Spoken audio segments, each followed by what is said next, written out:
followers, watchers, supporting you guys as well. Everybody, everyone across the globe, hemisphere, appreciate them. Appreciate Mr. Yahuah through Yahushua HaMashiach for everything he has done, everything he is doing, and everything he gonna do. Ain't that right? You might well just learn how to appreciate him either way it go. Ain't that right? Because that decision he done made, no matter how you feel about it, that's the decision he made. So it's a lot easier when you learn to just kind of roll with it. Ain't that right? That's the best thing to do. Trying to fight it ain't gonna do no good.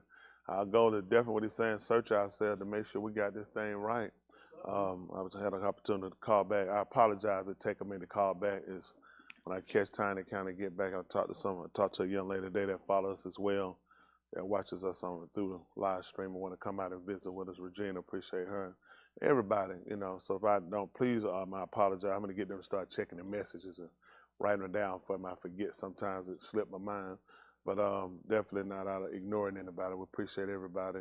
Because in these last days, it's definitely the time to really search yourself and see where you're at. That's my desire that everybody does that. Do some soul searching. Do some inner looking at yourself and conversation with the Most High. Because the goal is to make sure we're right before we get out of here. So it's the only place here that we can be at, where we can get it right. I'm talking about on this side of life, not saying here the way of y'all synagogue, but this is definitely the time for a man or woman to consider their latter end. A lot of times people don't, and that's what we falter at. You just kind of keep going, assume it's just gonna get better. You see the sun shining, people start running the street thinking, well, they got more time, but time is not on our side. Right. Every day you living, you getting closer. Shaul declared, who they call Apostle Paul, said, we which are alive are always delivered unto Mut. And those people over in Israel, I don't really refer to it as Jerusalem, till we get back over there, our people as they are. But just sad. Just looking at the whole situation, it's a pathetic shame on both ends. Neither one of them no better than the other one. They're just being honest. I don't know why people taking sides.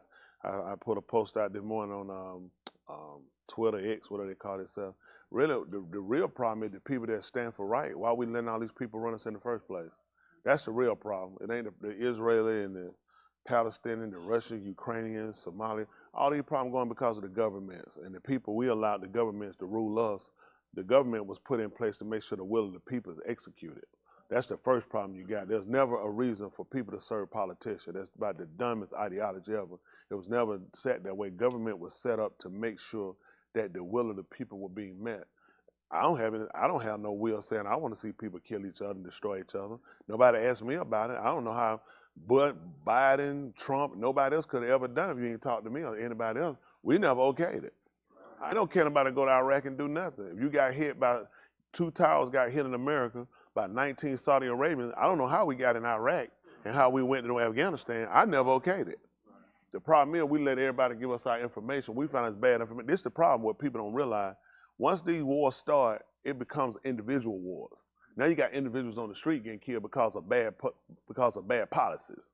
This is a bad ideology in itself. People have to realize we control the policy. We make the decision. They're supposed to do what we elect them to do. That's to do the will that we put in office. None of these people they have no business doing their own will. That's the problem. That's why a lot of people just give up on politics. These politicians, all of them crooked. You make them crooked if you let them keep doing what they're doing. Shut them down. Do like they did over in France, over in Nigeria, kick them out. We'll run every one of them out. Listen, every one of them start in America, let's take it across the globe. They don't have one leader, well, maybe one now. Maybe one, hold on. That boy over there in South Africa, I like him. I like Julius. Yeah, Julius, I kind of like Julius. Julius give it to him just like it is. He told Elon Musk what he could do too. He told him go screw it. So he was talking about how listen, when he came off it, he took all that land back from white people and gave it back to people. He says, not your land, you took it. He took it and gave them back. So Elon Musk from South America, of course, he made a comment to him the other day. After he read that comment, he told him, he said, man, go F yourself.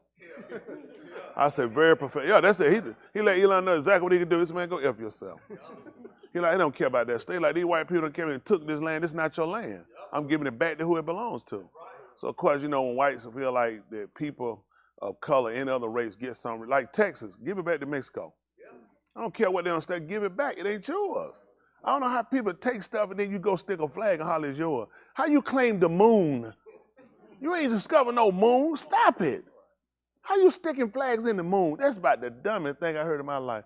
China wanted to take the moon. They had to have an international meeting. Okay. Oh, yeah, they want to take, these folks want to claim the moon. They had to have an international meeting saying none of them can own it. They just go up there and all just stick their flags around. This is how sick man is. You can't fix what you're, China disgusting, your food disgusting. They're being honest. This ain't the people, this is how piss poor the countries are ran. All that pretty infrastructure. Godzilla goes there and tear it down all the time. I've never been impressed. Go shoot a Godzilla movie and let it come and show it to me. It ain't gonna make sense.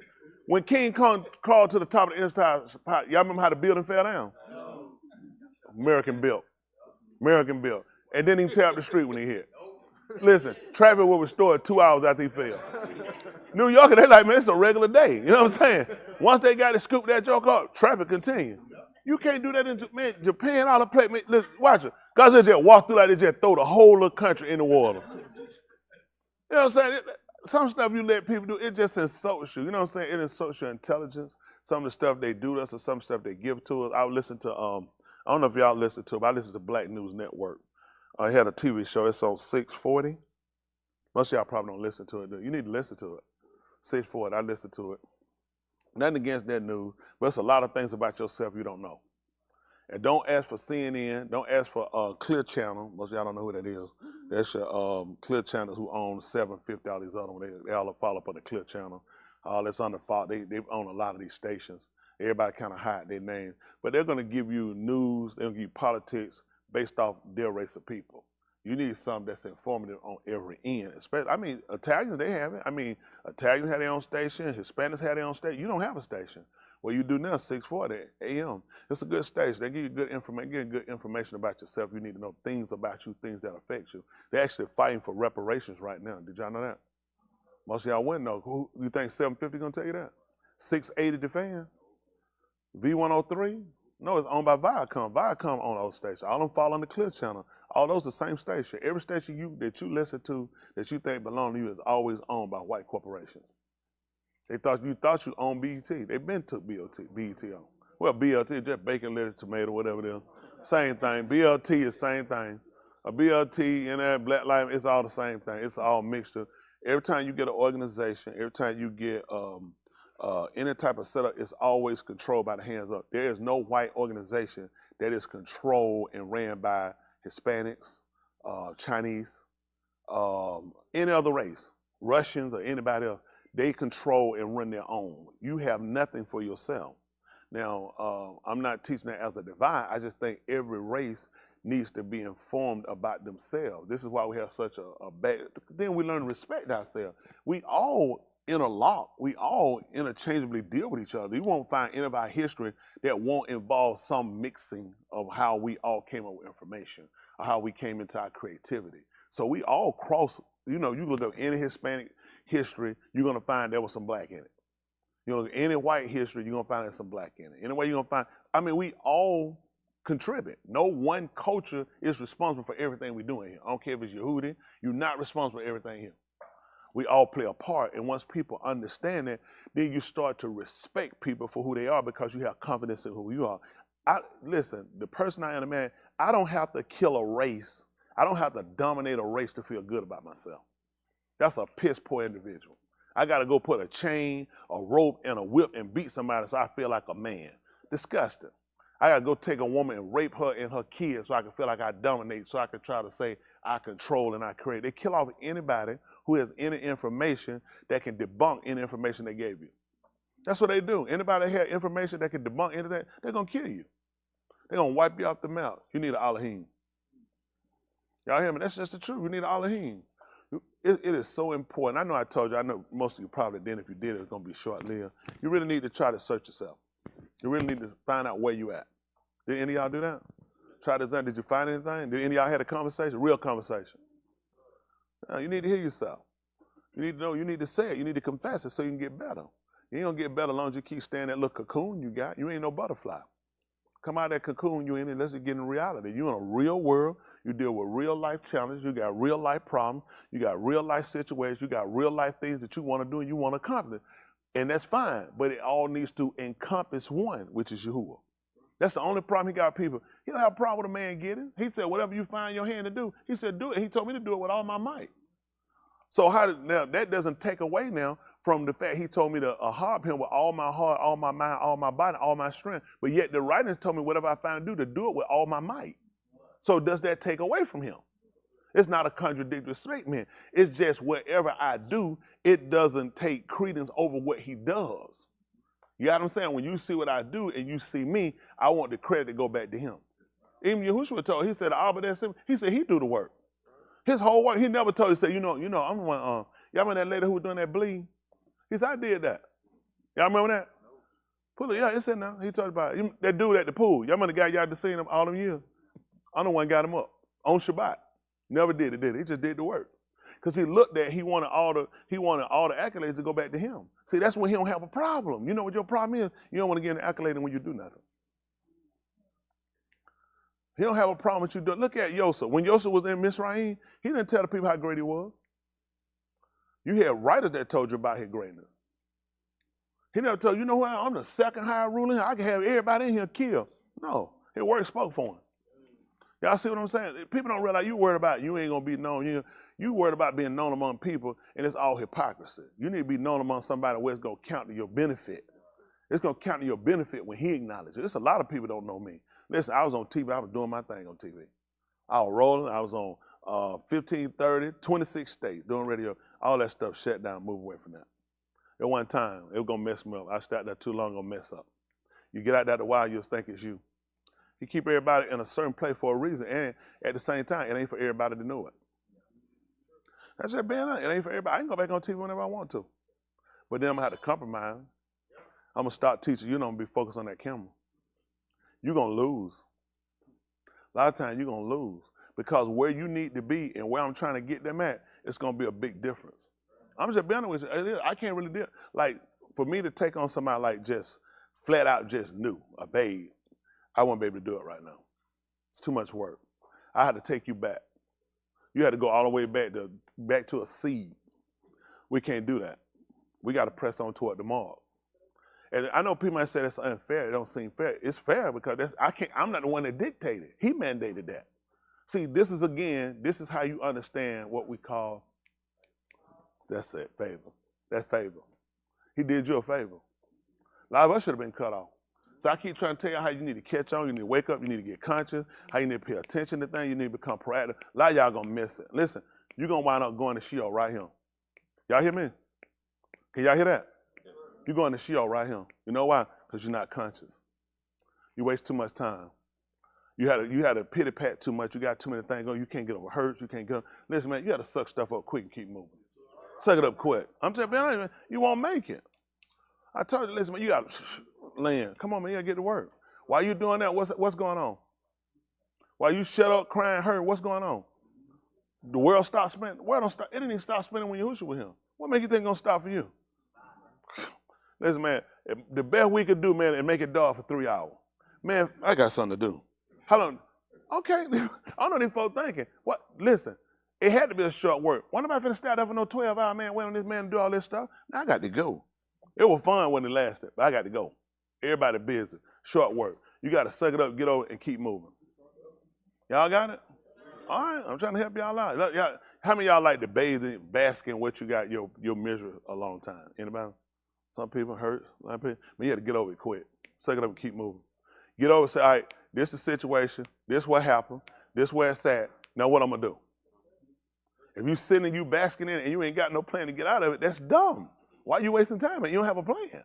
Okay, your car flip over. You love this car. Beautiful car. Car flip over. You trapped in the car. What do? Stay in the car and wait they come rebuild it? All right, go to the fact I flipped. What's the next thing to do? As soon as you get conscious, as soon as you realize what the situation. I need to get, that's what I got to do. I got to get out of it. That's all I'm trying to get out of it. I can't let this go, oh, the car tore up. I just got to stay in the car until somebody come and fix the car. I got to go. I got to get on and I got to move on. I'm looking at insurance, calling somebody, man, listen, this car done flipped over. I need y'all to get something done. And I got to keep moving. How quick you going to take y'all? I need to get another car. I got to keep rolling. Because you don't want to sit around and cry about that car. I really ain't got that kind of time. Because all that crying ain't going to get me moving. I'm going to be sitting around and be a burden to somebody else. I need to get another car to keep moving. That's just being honest. I ain't got to be the same car. I need to get something to get moving because I'm a person where I'll turn and I'll burn, I get it done, and I get back to that and better. You'll sit around, you have a picture of that car sitting out crying like a little boo-boo baby. Ooh, Ooh, I'll never get another car like that. Ooh, the only time in my life. You got a problem. You can't get attached to this stuff, man. Attach your soul to your salvation. I'm telling you, I already know what most of y'all problem is. Y'all get hung on stuff too long. You can't make it like that. You got to keep moving. You know how many of y'all want to be like that? Slap yourself hard. Knock yourself out. When you get back up, say, man, I lost some time. Look at how long you've been out. Say, I lost a lot of time. I got to get to moving. I can't afford to do that no more. I'm telling you, hit yourself, wake up a couple days later and realize how much stuff you missed. World's still moving while you sitting there fooling around. Salvation, listen, like some say, well, somebody asked me and said, well, one fella, I don't want to call Austin's name, but one fella had asked me anonymously and said, listen, so you said we ain't got but 10 years, right? I said, I don't see 10 years, possibly 10 years, the way it's going. He said, well, everything out of right, I might just go snap my kids out of school tomorrow. He said, I didn't save no money for them. Matter of fact, that money you got for me, you might well go and get it up now. I said, I know we went way too far now. We ain't even got to save no money for you yet. Me and your mama start having our freak day. We trying to do all we can right now. I'm trying to give him a pat on the draw with the little cheek cut out on both sides and the back. I might have done it myself. I'm telling you what bad. Don't do like they did on Jingo. Put them on first, then you know where to cut them at. Don't come in the wrong spot. Man, they cut them masks and cut the eye holes and nobody measured, and the eye hole was all crooked. So they had to run down without the mask. They're like, man, they riding the mask, jumping around, they ain't in the eye hole in the right place. So if you're gonna do that, we're gonna cut the holes out with the cheeks right there. Make sure you put them on and put a cup back there and tell your spouse to trace that cup out. That way you know where to cut at. I see a Harp sitting there looking too. He think about it. Boy, I tell you the truth. A Harp like that. He said. So he got that conservative one. She got to come out that conservative, innit? Tell you, get all the bloomers, take a dish cup, put on the back. Yeah. Listen, let me tell you something now. Now people say panty. We were coming on, people didn't say panty, it was bloomers. Folk didn't wear, let me tell you something. Only folk wore drawers, like them little drawers, that stuff, they like them were center women. Women wore bloomers. I'm just being honest. Listen. Just society in itself, you would consider to be a street woman, you wore stuff. Women wore bloom. Listen, women panties were lavender, yellow, white. They be in the color. You want no straight red draw, no silk red. They be like, where you going with that? You trying to pop? That's how society had deemed it though. You know what I'm saying? So society had their little standard, but as you see, them no been faded out. Now they just wear, now they drawers. You definitely wasn't going to wear no drawers on.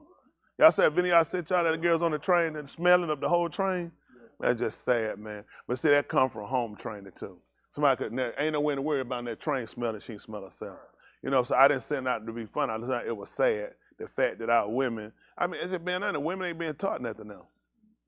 The character of a woman is so low. When I'm saying the standard of a woman is so low. So having character and learning how to be a woman, it's rare now. People look at a woman, oh, she got on dress or her hair fixed or her nail. That's not a woman. You do that on a mannequin. If that's the case, every mannequin is a woman. You don't see no butt-naked mannequin. They be fixed on to be dressed. So that's a woman too? Same thing with a man. That stuff does not define a man. Clothes or nor does it define a woman too. A woman is defined by her character. You know, right? You can't do what every other woman do. You can't get yourself involved with a woman.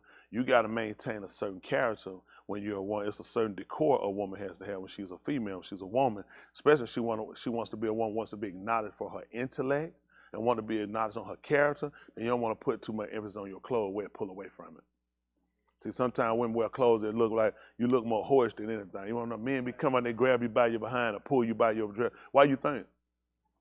Why you think? Because he got disrespect. Honestly, that what you're going to tell yourself? Or you don't want to admit you dress like that type of woman where somebody pulls you like that. You know what I'm saying? He holler, he whistles to you because of how you carry. So he sees a real woman, he know, he already know that ain't going to work. I ain't even going to try it. And so he ain't even going to try it. He like, man, I ain't going to do that. He see something look street, see that tramp stamp on your back, run here in them low-riding pants up there with the cut V down there to the crack. You know anybody finna call you ma'am. Isn't that right? Nobody calling you ma'am. You know they calling you. That's just being honest. But again, this because of the low standard. Now, you look at how our women are. Now you got to blame. Again, our men are not in the home. Who we going to blame? Let's be honest. The man has dropped the ball. He has left the home. Why do we have so many loose women? See, nobody want to talk about that. Let's talk about the man. Let's talk about what happened since he left the home. And since you had it. Why so many of our kids failing in school? Why so many of our boys in prison? Because we left. We's no good, sorry niggas, we left. We hit the street, and we left you with all your brilliance with the child. Why are our young men overpopulating these shells? Why do our young women not have any character? They can't cook, they don't know how to clean. All they have to do is internet and phone search. That's about it now. The best thing you get out of a woman now, she can get on the internet. And she know how to use that phone. That's just about gonna be it. You get a young, they can't cook. They're terrible cook. They know how to put that drive-through. It's just being honest. Stuff that make and define on wash clothes, all her clothes, all on her drawers, all her clothes. So he's like, you love that color. No, she don't know how to separate. She done dyed all her clothes because they're sorry. She got to go. She ready to hit the street. She want to get that. She want to get that detergent. They let her throw all the. Listen, we came along. You had to separate wife and dog. Now they give you detergent where you can put them all in together because they made her sorry. She needed. You coming out to y'all can wash all y'all clothes in the same there. You had to separate, and it took time. And then you had to go outside. You had to hang them on the line. You had to hang them. Them folk that play that stuff, hang them clothes up there right, gal. You could have them clothes up there wrong. You had to pin them. They can't be hanging and look on it. No, you hang them things. Man, them things had to be, you ever did on the clothesline? Where they let you hang them, they all hanging down like that? Man, they have a doing fit. They used to take the bed, they used to take the cover, the quit out the bed, hang it out there, and you beat it. Yeah. Take it outside them. Y'all know about it. These folks, you know about that, don't you? They're not, I've been around. Listen, you go, you to take them outside, you hang them, and you let them air out, and you hit them, you beat them. Them folks will whoop them, try to get them out, keep them bed bugs out, you need to air them out. These women don't know nothing about stuff like, look, they sit around talking, damn, you could take them outside? Sitting around here and got some drawers they permanently fixed on their body because they don't want to wash them. So I just wash them when I take a bath. Don't do no stuff like that. It's stuff you need to know. And a lot of times, like I said, people hadn't taught us. And even what I mean, it's a lot of stuff. Like man, every man don't bathe no every day. They just don't do it. They don't have no reason to. You get a woman like learn how you got to take a bath every day. You got to wash it. Isn't that right? I'm saying I can't walk around no matzo balls. Isn't that right? He ain't tell you why you wash your behind. I wash my hand every day. Clean draw. Now, I missed before now, I ain't gonna lie. Be tired, I get up that morning, I ain't gonna sit and tell no lie now. Some of these foreign here telling that like, hey, ain't never quit all that lie. They ain't never met one. You know right? Shoot, but I was a teenager, I was like, skip rope, I hit it. Get it another day. Get it another day. Do it another day. Yeah. I mean, you get that. You learn how to get yourself. I'm telling you, a lot of stuff, because you'll take stuff for granted. You just leave people to themselves that take stuff for granted. You keep going. You can't take nothing for granted. You got to teach people. Hygiene is important. Y'all know that it is. People don't teach you. Hygiene is important. How you smell. Change your bed. Yeah, we need to change our clothes. When you lay down, you got skin come off your body. Your old skin. Most of y'all didn't know that, did you? Your skin, it's on your covers. You need to get up and wash them clothes, take them and change them clothes and change that stuff. Folks don't be sleeping in pajamas all the time. No good. You know you don't fart it through the night too. Get them things and wash them. Can't keep putting them things on for no 4 and 5 months. All strained, all loose, hanging out that thing. Isn't that right? It's that stuff you got to teach people. It's stuff, listen, a lot of stuff I didn't know, you had to learn it. And nobody teaches, man. I mean, they don't know. You just keep going. Some old man back then, I'm talking like my granddad. I don't remember my granddad taking no bath. He probably took one. We ain't never seen it. Because he would have, that foot tub would have been in the middle of that kitchen floor. He just going there and getting to bed. He got there and work, having that thing, he going there and get it. You remember him taking a bath? On Saturday night, they could go to church on Sunday. He was a deacon. That's when he took it then. But see, back then, but back then, let me say that, but see, back then they had tubs. You had the foot tub, so you had to go out to the well, pour the water up out the well, bring the water, put it on the stove and boil it. Then you put the rest cold, so you boil up some of it, and you put it in so you make the water a good temperature. Because the water, it's cold coming out that well. You don't get in that water. Man, you'll freeze. That water come out the well, man, water come from Alaska. Man, you ain't got no better water. Y'all ain't drunk out no well. I think you said you drunk with the pump, though. Well, you miss. I ain't nothing like that rusty bucket. That rusty bucket, that's why I ain't got low iron today. That rusty bucket carried me through. How many of y'all drunk out that rusty bucket? Man, that bucket sit on top of that well. You drunk out, tell me that's some water in it. That's some good water. Tell them. Man, you get that, listen, man, we just drop out. We get that water, you get that bucket. Man, you just drop your face in that thing. Just go to where you just look, you can see straight to the bottom of that rusty bucket. Man, you get to drink until your belly. I don't drink so much while I walk, my belly starts swashing. That's when you don't, listen, man, you don't play so much bad about you so thirsty. Listen, you drop your face, you walk, your stuff, you're like, goodness. That well water, man, that thing hold you down. This stuff we got here, you know what you're drinking? Everybody in Atlanta got AIDS, blood pressure. Okay, okay, they ain't believing. Y'all drink out this tap right here? Let me tell you something, man. Everybody in Atlanta got AIDS, diabetes, high blood pressure, cancer, COVID, the vaccine. All these folks talking, I'm vegan. Man, you done drunk out that water, boy, you eat everything. Don't stop telling that lie, don't know vegan. Ain't that right? You done got everything. There's no way. You listen, you everything you done drunk out that water. And I don't know why folks, everybody trying, listen, you sucking the same air. Pigs poot all in air. What you breathing? Best thing you do, live right. Best thing you do is live right. I ain't gonna go take no direct pork. When you deal with these folks out here, man, you can't keep nothing from these people. Talking about what you don't eat, you eat anything. All of it, we eat anything. I don't eat that, stop lying. We eat anything.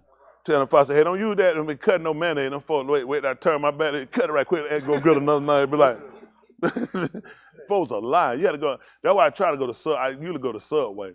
I try to go there. I like to watch people that make my food. I like to look at you. I like to look at your face, see how you look when I give you them orders. I said, hey, can you do me a favor? I said, I'm gonna need you to change them gloves. I'm gonna need you to wash that knife. They be like, I said, don't even worry about it. Get me somebody else over here. I don't even want. I'm gonna do it. No, I done seen something on like I don't want nothing from it. Once I see that, oh, I said, oh no. I tell them that. Listen, I'll let you make. I said, who you make that for? They look at me like, I said, that ain't for me. I'm not eating it. Like, I'm gonna make it away. I said, you just waste a whole lot of time. I said, I'm not eating that. Man, listen, I won't let my wife make a tube. I'm not putting no tube on my food. Food is made to be eaten.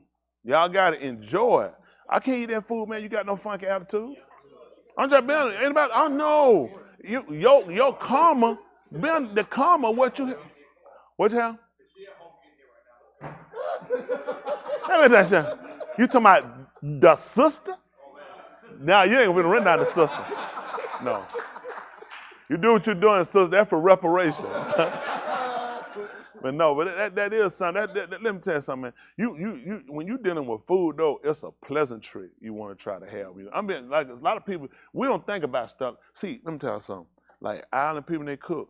They feel like when they cook, this is something you don't realize with us. We don't say. Our food, you know what we used to call it? That means it's it energized. Even though it was, black eyed peas and pork, we called it soul food. We like the food made us feel good. They're like, man, that was good. You know what I'm saying? It was some stuff you be like, boy, you sat back, man. You like, boy, we don't do that now. I mean, we don't do that no more. Them days over with. You don't do, huh? He said, Grandma used to say when they cook, people they put a part in themselves. They felt like it's an art. That's why you look at you look at people, friend. Danny got them books. Danny had a book one time. Listen, they came here. Santa said, Danny eat real funny. I said, what Danny eat? He a vegan or something? She said, no. She had a notebook like that. Danny had pictures of how he wanted his food to be cooked. Y'all, listen, big life-size pictures of how it need to be looking when it's set on the plate. Nothing wrong with that. It was. He's like, yeah, Damon could take them pictures. Damon be that damn. Hold on for a minute. Hold on, come on. Hold it right here. Come here, get down. Damon could take that picture. Damon said, I love getting them pictures. Food, I mean, it is. I mean, presentation, taste, all that, the energy you have with it makes a difference. See, like now I'm telling you why a lot of us sick, right? Because we just get food. Man, folks get to them. I'm saying. They bring food out here and get it here. He ain't catch it. Man, you ain't give me nothing like, you don't give me no stuff. I had to catch it no L. You got the wrong person. I don't play that, man. You don't give me no food. I ain't finna catch no food, man. You don't hand me no junk like that and drop my stuff all like that, be set my stuff. No, you ain't. No, you not. You better set my stuff down right. Man, I'm finna eat that. You bring me an energy, and I need to be in a certain place when I say, listen, when Yahushua sat down and ate, you know what the book said he was doing? He reclined. My man laid back. That was good. When they came around what they call Last Supper, he said, man, I'm full. I'll break y'all something. Man, go ahead and eat, man. Man, my boy laid back. He said, man, listen, the book said he reclined. That's how we ate. We laid back, we relaxed. In the old day, like country folk, them folk got, they would get them a smoke behind it. Now, I ain't saying, but them old folks sit down. I'm telling you, they roll the Prince Albert, that's how them papers came out. For the marijuana roll, they had paper, you had to roll your own cigarette. Them old men, you to roll. They get that, that's y'all folk young. They get that Prince Albert, put that stuff in that round can, and they roll my cigarette, they sat right there and smoke. I had to get through eating. When I used to smoke, when I started smoking, probably about 19, I started smoking then. That mean I started early. Shoot, man. When they got through eating, I had to smoke. I gotta go outside, I gotta smoke. I felt like if I ain't smoking a cigarette, I felt like I was gonna bust. That's why I carb your appetite, that smoke and fill your stomach up. It ain't good for you. Cigarette smoke bad for you. I don't recommend people smoking marijuana either, unless you got some medical reason. Only reason with that because you gotta be careful with what it do to the heart. And these people spray all this stuff in a way, a lot of stuff you can't fool with. I do me some hemp, the flower with hemp. Hemp has a health benefit to it. Hemp helps you relax. It's all up. I keep talking about, let me get back with y'all. I'm not stopping. I'm watching that, man. Definitely watching that one right now. But no, everything got to be in moderation, though. So you don't want to overeat that gluttony, and you don't want to be over smoking nothing. Gummy either. A lot of stuff. See, a lot of times folks be looking at, well, it ain't wrong, I can do it. There's a lot of stuff wrong, you can't overdo it, though. See, remember, you still got to have a balance. It's supposed to be just in what you're doing. See, what happened with us, they're like with drinking. Yes, they did drink wine, but they knew what he said, don't be drunk with wine where it is. Well, what's excess? That's why I want to play with it. I don't even play with, I don't play with no drinking. People do that, that's what you want to do. That's where you at. I don't know how they come up when they drunk wine, now everybody can drink beer. Liquor. I don't know where you got beer and liquor from. No problem drunk something came from the vine. You see what I'm saying? That liquor, that come from that steel. Yeah, strong drink. And that right, he told, and they out of the way. So definitely you want to look at what kind of mentality you at and where. And this is the thing you look at too. When you looking at your salvation and how critical decisions that you make with salvation, you won't be risky anyway. There are a lot of things not worth the risk. It's not worth chance. I know, like you want to be careful because you still want to be in a state of mind. When it come down to anything he needs you to do, or you have to operate, you want to make sure you have control of your faculties. I ain't talking about driving or whatever in the conversation. He don't want to talk to you in no drunk conversation. Ain't that right? You in and out. You keep that to yourself. So it's a lot of stuff we do got to be cleaned up. We're going to get ready now. Excuse me, talk with y'all a little bit here and see what does say Miss Yahuah. Woo! Ain't he too? Where the cousin at? Cousin Will, not my will. Not my will, but your will. Well, he tied them check. He went him on. He getting a check when he come back. Tell him he got a check. For skipping service. Don't know who he is. Don't know how he got a check. Tell him he got a check coming. As soon as y'all see him. Don't tell him. Just bring say, man, you need to come on back to service. As soon as he get him, check. But I like him though. He a good sport though. That's why I pick on him. Don't make me, I don't feel bad. I looked there and watched. I said, should I feel bad? My inner side said, not at all. Now, all right, we'll get ready to sign the Kato Saran.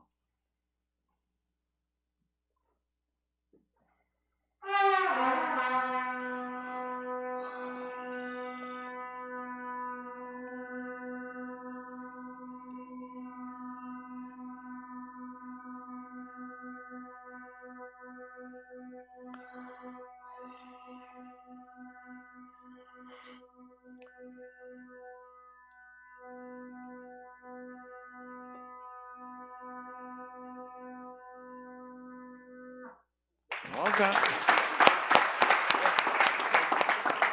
Justin lightheaded. He tried to take it. Just he tried to hear I'm gonna blow you out of there. That man will. Malcolm tried to kill him. Malcolm said, I'm gonna make this white boy kill himself. Malcolm was going for the gold, boy. We might put Malcolm in the Olympics, man.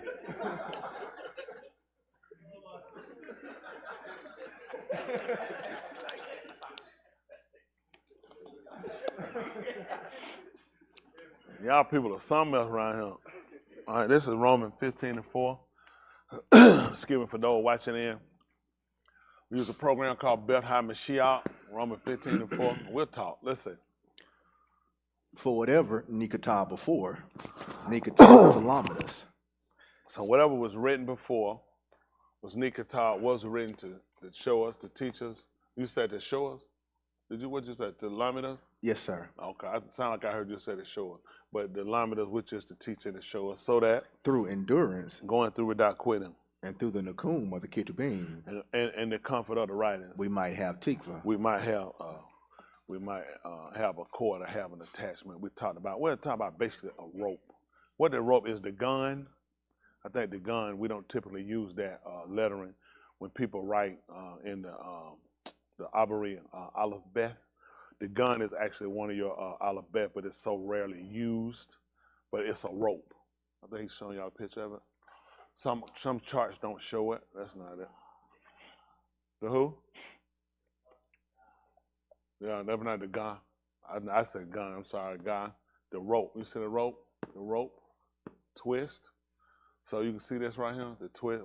Let me slide across. What does it tell me there? The twist, dark, or wicked. Okay. So you look at even with Shamshun, what did they do when they got him? They bound him. Was that for something good? They had a wicked intent. So they associate a lot of times a lot of things with darkness and with twist. So this is the thing you remember. A thing you can set up. Our Alaph Byth chart are all based upon things that they use. This is an idea. Every day they constantly use it. So it was a part of their lifestyle. Today, because we work outside of writings, I mean, where we go and people we deal with, we don't deal with people that have conversation concerning writings. We don't deal with people that live according to writings. So a lot of time that pulls us away from the deeper meaning that's kind of contrasting to what we have here.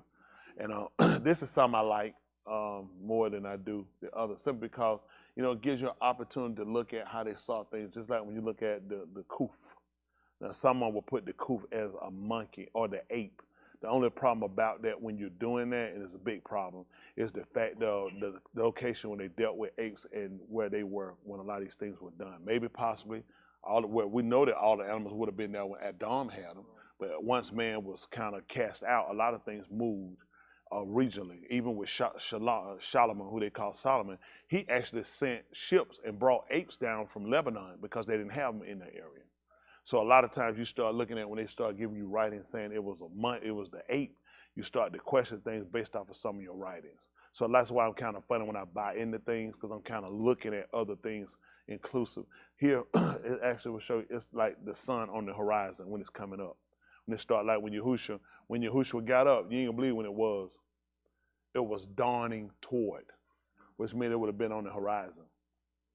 You see what I'm saying? It would have been coming up on the horizon. So a lot of these things had a lot of other meanings for them. A lot of things were symbolic, especially dealing with people that everything that they had from the Shemaim to here were signs. They were all signs. So these are things that people looked at. These were things that people always use for comparisons. For us, we don't. We use things for comparison because we try to follow and mimic people that are off-centered from what we've been given. That's why it's important when you come back. He told you not to remove what that was. Oh, this is the old landmark right here. So as man got more sophisticated, his conversation increased with language, with more of his vocabulary increased. So when his vocabulary increased, he also found himself getting away from. You see what I'm saying? Because he got so many other words added now. He wound up being induced with other people in their conversation behavior, the very thing he told you not to do. When that was the purpose of keeping you away from other Goems, because they were going to turn you away because of the conversation, because of the sexual orientation. Y'all got because of the presentation. So a lot of it was keeping you away from people, so this would stay instilled. So, okay, when he brought us out of Mizraim, you don't really find that a lot of the conversation as they increased, that you kept hearing them later, him saying about them marrying outside of the Goeim. You heard that early in their writings. About them. But you got to remember, they came out, they were newborn babes. How many people you let hold a newborn babe? Why? Sick, contamination, other things they could pick up. So it was important to keep you away from things until you had built your immune system. See, even when he gave you the land, the Arats, the land, when he gave it to you, he left people there, but by then you should have been mature enough. You see what I'm saying? Because I've already instructed you before you got with these people. Don't marry them. Don't make no agreements with them, okay? I told you this and I kept rehearsing this before I gave you the land. So when you got there, remember, I didn't drive everybody out. So I taught you, just like I told you years ago, they'll take you somewhere, and sometimes they'll stop and get the car and let you know, when you get in here, don't ask these people for nothing. If they offer you something, you say no. So I'm going to tell you right in the car before you get out. And there's always a kid that's stupid. When they walk in there and they ask, y'all hungry? I am. I know I just told this dumb, stupid kid, don't ask nothing. Don't eat nothing. Don't take nothing. I was a little boy, eat. It didn't make no difference. I'm hungry. They asked, you supposed to eat. Because you ain't know nothing about folk nasty back there. Because this would have helped. This would have helped if your parents said, listen, these folk nasty. But then it probably came, they said, y'all want to say? He said, I do, but my mom said y'all nasty. Ain't that right? My mom said y'all nasty. They didn't tell you, they just told you, all you know was don't eat. We had funeral for family members. And my mama's side of the country, go down there, them folk cook, bring food. When I walk by there, they said, don't eat nothing. Don't eat nothing. We got food at the house. He's like, he be like, well, y'all need to get up here because I'm about to say. Well, that food, I can't be waiting long. We got to go, and we still got to go to, and we got to get through and sit around here like we need to leave now then. But that wasn't. Now country people look different. Now country people they dropped all their standards. Country people, man, they can't, them folk ain't eating that stuff. You said all you want, nah, that's all right. They're not eating it. When they mark you, they're not eating it. You can forget it. You wasting time. You can go make that plate. You have just wasted it. You just messed up a good plate and some silverware. They're not eating it. Country folk, you brought them something for fast food. Man, that thing go to the trash. Them folk not eating that stuff. They're like, y'all, who remember country people be like that? Them folk ain't eating that stuff, man. No. Them folk, they weren't eating that stuff. They don't play it. Now country folk, they live in a McDonald's. You, listen. You take country folk, listen, they done drop standard worse than we are. They'll eat at a sloppy spoon in a minute. Country folk, them tell me they would not eat. They ain't eat nobody greens. If they didn't cook them or somebody in their family who cooked them, they know cook them. They tell you, I ain't eating them greens. They say, ain't no way they know how to clean. Man, you know what it take to clean greens? You got to wash green, clean them. You got to soak them. Because you see, these folk get through. I used to eat out and do that. Let me tell you something. Get one. And it cooked. It had one of the little wax worms on there. White. Done with that. Done with it. No little silkworm bill, whatever. I'm done with them. I said, man, I don't eat. Because they got both like restaurant out. I don't eat them. I said, not interested.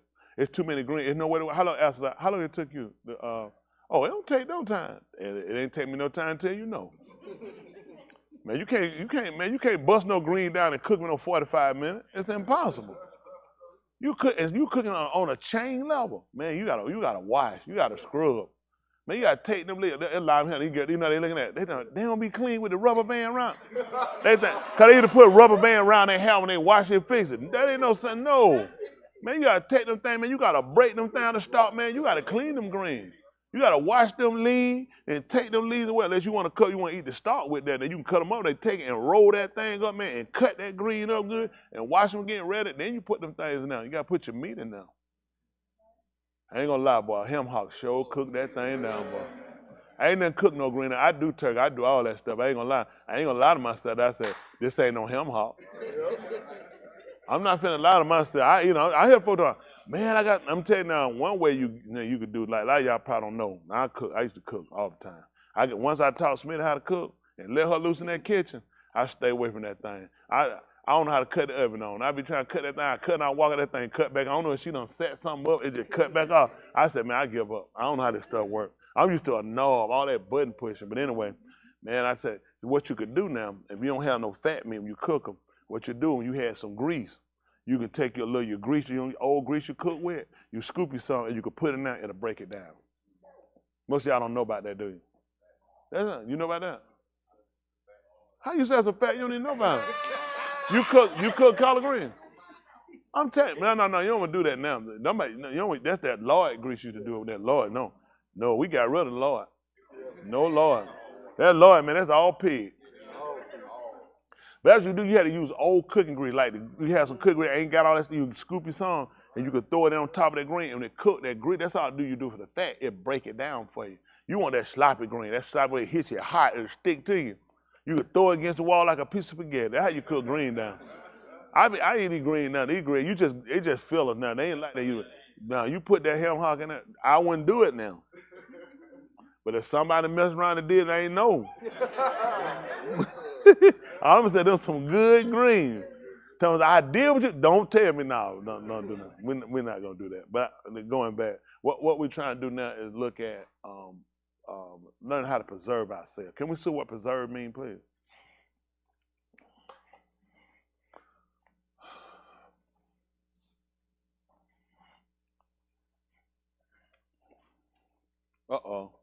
Maintain something in its original or existing state. That's what we try to do.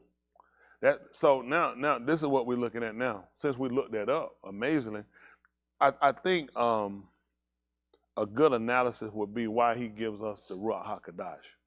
We talk about what the Ruach HaKodesh is not something he gives you to help you live right. It's something you obtain when you purify yourself to a state. And the only way to purify yourself to that state to obtain it is that you already have to be living right. Because it don't make sense to give it to me if I'm not living right. All right, it's a seal on a clean life.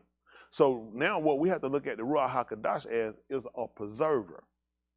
Y'all got it? So you need to understand the purpose of why we're trying to achieve that state. You can reach a state where you can stop doing something, okay? And that's what we do. And we'll stop doing it for a period of time because we're seeking something to come in and to kind of seal it for it to keep it in that original state. Y'all got it? See, that's how we look at it too. When a young woman was a Beth-Ula, what we call a virgin, okay? A Beth-Ula. And a Beth-Ula means ripe for sex. Okay, it means she's ripe for sex. Got it? That's what a Beth-Ula is, ripe for sex, okay? Like when you see fruit, when it gets a certain, you have to pull it.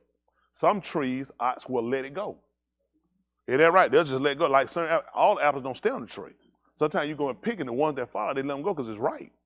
You can go ahead and pick that. I let it go. So what we look at with the Abba, the father, that's what the father was there for the child, for the young daughter. He was there, a Na'ara. Well, you know, Na'ara, that's a young girl transition up to a young woman. So he will be there because he almost act like the Ruach HaKodesh in a sense. He was there to make sure she stayed preserved. Hello? Yeah, keeping her original state because she was born a Beth-Ula. So the Abba was there was to keep her in her original state until she was taken. Hello? What y'all think the whole purpose has been of breaking these homes up, keeping the fathers out of the house? Right. What do we have an influx of? Hoes, prostitutes.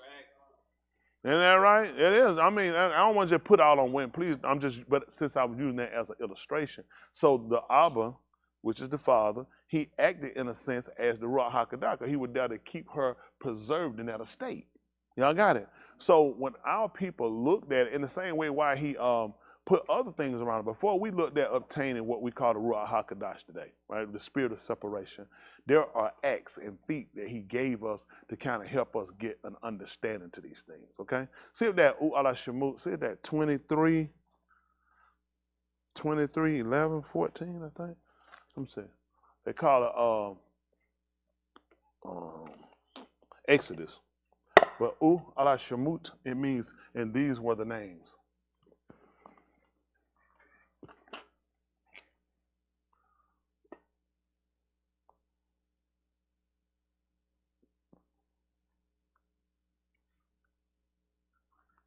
Okay, go ahead. But on the seventh Shana you shall let it rest and lie fallow, so that the needy of your arm may eat, and whatever they leave, the beast of the field may eat. So you shall do to your vineyard and to your olive grove. 6 Yamin you shall do your work, but on the 7th Yom you shall cease, so that your ox and your chamor may rest, and the bin. Oh no, this is 21, 22, 23. So 3 times a year we appear. In that Uyakra? It's on up. Where am I at? He said, go back up.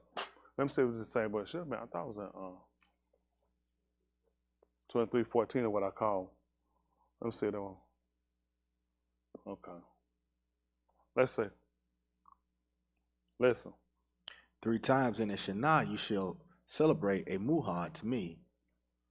You shall observe the muhad of Masut Lakam for 7 yamin. No, that's not what I want. Alah Shamuth, 23. It tells 3, all your males shall appear before me. I thought it was the 23. Am I thinking Yakra? Why am I thinking Alah Shamuth? Who?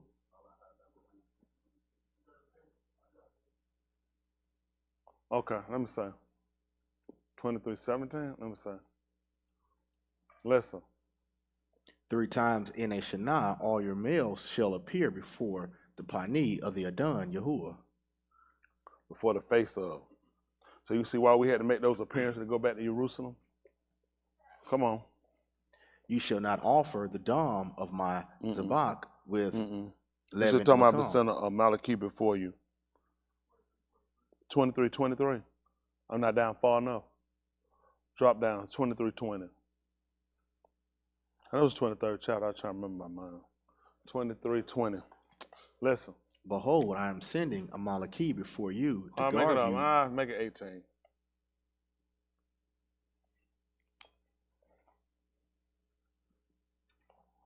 All right, listen.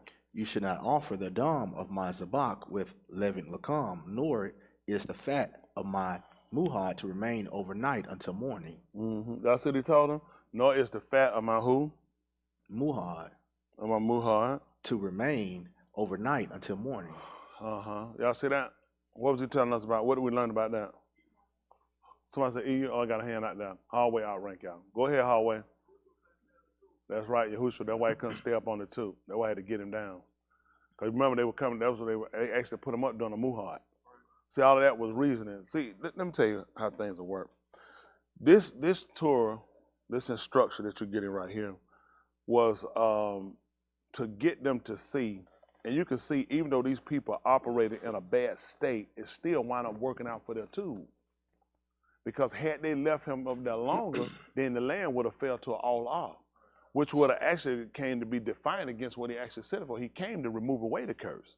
Remember we talked about before when it came down to Yasakab, who they call, Yaakov, when him and his brother Asu they call Esau. When Yaakov aimed his mother, when she told him about to go in and prepare prepare a meal for his his father. He said if his father found out about that he had deceived him, he said then he was going to give him an Alah instead of Baraka. She said then let it fall on her.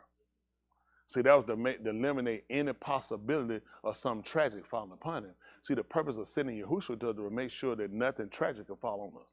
Y'all got it? That's why he said, reproach them that approach thee. See that? So let me borrow it for a second. Hold on. I'm trying to come on. Come on for a second. Come on for a second. Cause son, you blind. Look at me, son. Son, you blind. Do your hair like that when I'm talking to you. Do your hair like that. Do your hair like that when I'm talking to you. Like that, you're side to side. You blind. You know good and well I ain't talking to you. What are you doing? Come on, man. Man, go put a check up about your cousin name, man. Goodness. Why do you blind folk be getting all of him? Yeah, so anyway, I'm saying, hypothetically, using him, say if something was falling, I say, look out, get out, and I'll move him, and it fall on me. That's what he came for. He came to make sure, that way he said, it was supposed to fall on him. He said, but it fell on me. Y'all got it? So these are things that we start to look at. I want you to consider how we look at things. So you should bring the beginning of the Rosh Pari, first fruit of your soil, into the Beth of Yahuah, your Elohim. So when you look at this right here, so they come down when you receive your goods and your wages, when you should give it to him. He said, so you get it. He said, I need to get it. See, all these things right here became something that was a way of life for them. They understood. That's why he told you when you make a vow to Yahuah, what he told us not to do. See, and when you know people say, you ain't pay yours, man, you deferred to pay it. That's a lie. You just didn't pay it. Defer me, I'm gonna do it later. See, that only makes sense to you not to defer because you were told him. See, when you bring the beginning, which is Barashit for us, well, Rashit, beginning of the Pari, the Rosh Pari of your soil into the Beth of Yahuah Elohim. So there was a practice. They understood what should be first. Y'all got it? They understood that.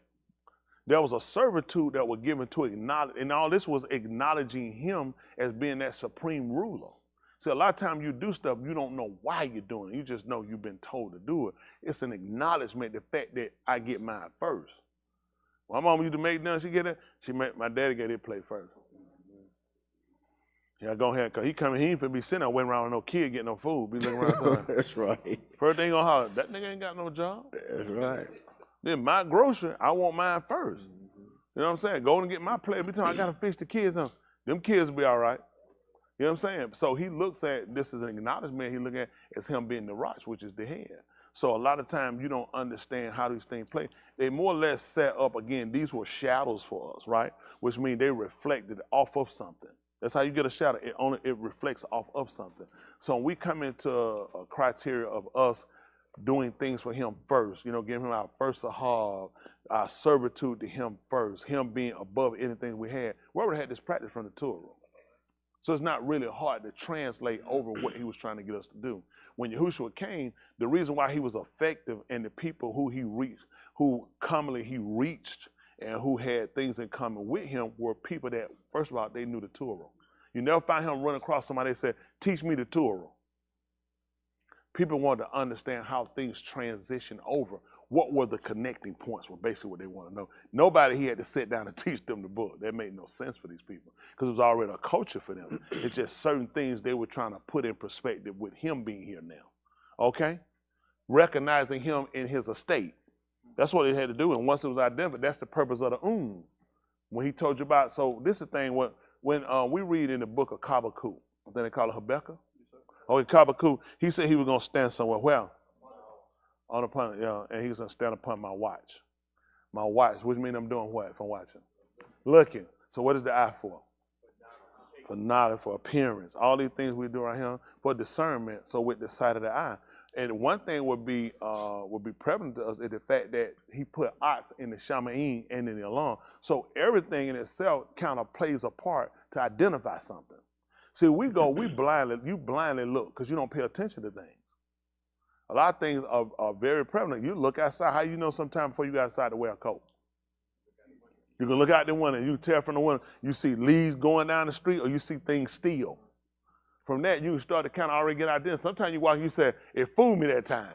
I thought it was warm out here because I didn't see things blowing or seeing trees moving, bending over. So sometimes you can see how the eye plays. So these are signs. So you're looking at the window for signs, eyes, to let you know how to dress for it, prepare, without even a period out there or going outside. The can tell you that. You look, you see the traffic, you see traffic stop, what do you say? Bad there, you know what you're saying?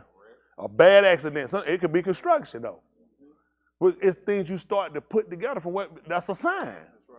You know what I'm trying to get ready? I'm finna get ready to turn the spray while I see them folk come up there up the ramp. You see what you say? I ain't gonna say, I can't tell from my sight. I need to go. You're like, oh, nope, can't do that one. I seen something. Isn't that right? So all these things are used. So he set things up to where your ability that he gave you, if you use them correctly, it helps you to identify his appearance. Y'all got it? It helps you to identify what course of action to take. For us, we're a little thrown. Come on. He told you should not boil a young goat in the milk of its aim. Come on. Behold, I am sending a Malaki before you. Look what he's going to do. To do what? Guard you in the Darach. And to do what? Bring you into the Malkum, which I have prepared. So that's what they would look at the Ruach HaKodesh at coming to us now. So what's the use of it? They would look at what's the need of it. Same need you had for a Malaki, a messenger. He's supposed to guard you. He's supposed to keep you from in order to get you to the place. So you can see what the purpose. If you notice about Palau, most people don't pay attention. I said something for them. I said Palau, they already put hands up there. I said, I don't know how they could have prayed. I hadn't even seen it. They said, well, I know what they're going to pray. Might be something different this time in there. But anyway, if you're not always asking the sealers to the room, Ruach HaKodesh, who know when? Because it's to a period. It's to a period time. All this is to a period time to get with him. So I'm asking him to keep up, because you can get it, you can lose it. He said you can fall away. Sometimes people ask, but you weren't specific enough to say, I want to keep it until the time. Y'all got it. I want to make sure I'm, okay. When Yahushua Palau in the 17th, and it's not that Yahuwah is dumb, but he even came back, he told the 17th chapter book of Yucatan, they called St. John, when he clearly told you, when he Palau, he asked him to keep them. But he made sure, he let him know, don't take it, because he said, I can do this, but I'm going to take them out. He said, don't take them out. He said, but keep them from the Rosha. And he explained why, though. Why? He said, because they are not of the alarm. So we need to preserve them. Y'all got it? Yes, he said, they were yours and you gave them to me. And I have kept them through your ship. He said, I kept them. Isn't that right? He let them know, you had them, you gave them to me, and I kept them. And I kept them by your shim, your name. So in doing that through his ship, now he started looking at operation. Now I'm getting ready to leave them. Now we need to be able to still keep these guys where they stay separated. What's the purpose? Why we need to keep them separated? Because they're not of the alarm. We've already separated them from them, so they need something to keep them from it. Now he came along after he kept through this Palau, in which our prayer is asking. After he got through Palau, he told her, now neither pray I for these alone. He said, so I'm praying also for them that shall amon on me through what they said. So I'm asking them to don't kill you, to keep you. I'm asking to give you something to preserve you until the time of redemption. Y'all got it? But you got to understand what he told. Listen what he told you. Behold, I sent a Malaki, a messenger, before you to guard you in the rock and to bring you into the Malkum, which I have prepared. Listen what he told you to do. Take heed to yourselves. That means proceed with caution. Take heed to yourself before him and obey his call. Why? Do not be rebellious toward him. For he shall not pardon your transgressions. Since my shem is in him. So let you know how this stuff worked through his name. Yahushua told that the Abba was going to send you another comforter. He said he's going to send you another one. These people were familiar with this. Like now, people run around, they think it's something to let them jump over pews and fall out, and people they kind of misguided. Because these people being kept, and he gave them something to allow them to be able to stay in a mindset. That's all we're trying to do. He's trying to get us in a mindset. Then once I get you in the mindset, preserve it. Preserve it, keep it. That's why I want you to stay. I want you to stay in that state. Y'all got it? The problem we got, you never even tried to achieve the state, the status, to be able to get the Ruach HaKodesh, so now you can be preserved. That's the goal, to understand what's the method. What method are we using? What exactly are we trying to preserve? I want to get the Holy Ghost to do what? So I be able to speak in tongues and shout, and people are like me. Most of the reasoning for why people try to obtain it ain't even the right reasoning. In the 8th chapter of the book of Acts of the Shalakim, there was a one-man Simon. What did he do for a living? Good answer. Sorcery. And he wanted it. He said, whoever I lay my hand on, they can receive it. You know what he was told, all right? His what? Heart not right. I'm trying to get it, Ryan. I hate you and Danny. But I want it. Honestly, I want it. What's my problem? So why you ain't got it? See? Let's go back and start looking at things. Y'all got to see a lot of times you asking for something, but you're not in the right status. I mean, you don't have the right status. You're not in the right, you got to be positioned for. Sometimes you do have to be positioned for. And you'll learn that certain things, positioning is key. Even with basketball, position is key. On the board, position is key. Isn't that right? Football, it's not about position ain't key. It's key. And a lot of times positioning is key when it comes down to getting the Ruach HaKodesh. So you got to see first of all, is there really a need for it for you? A lot of times we just repeating stuff. Someone who wants a can, they ain't want, I want some, for what? Because I heard some other people getting it. Y'all, how many of y'all kids did that? You heard somebody getting it, you just want because they're getting away. It's free. And a lot of times you'll say, is it something you need though? Because that changes how you use it. You got what I'm saying? Because you didn't want it. I just heard somebody how they were getting a can. I want some can. Is that something you need? That's something you really want? Or you getting it because everybody's getting it and you don't want to look like I didn't get something? And a lot of times people just like that when they come out and get the Ruach HaKodesh, they don't really have a need for it.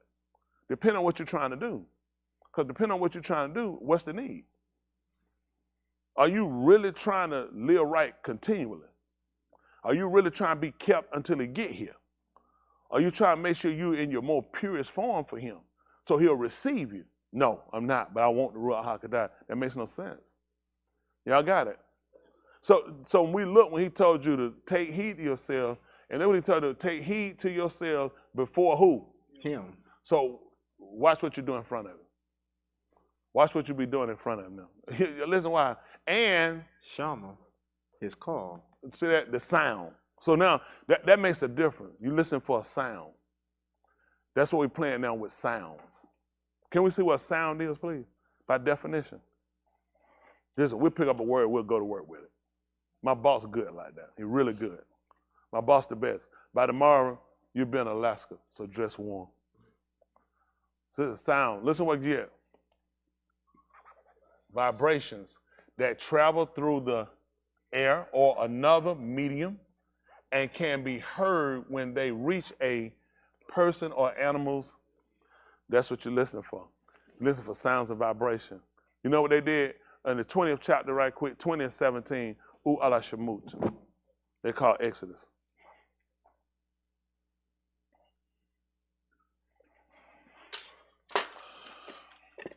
I appreciate Yahuah through Yahushua.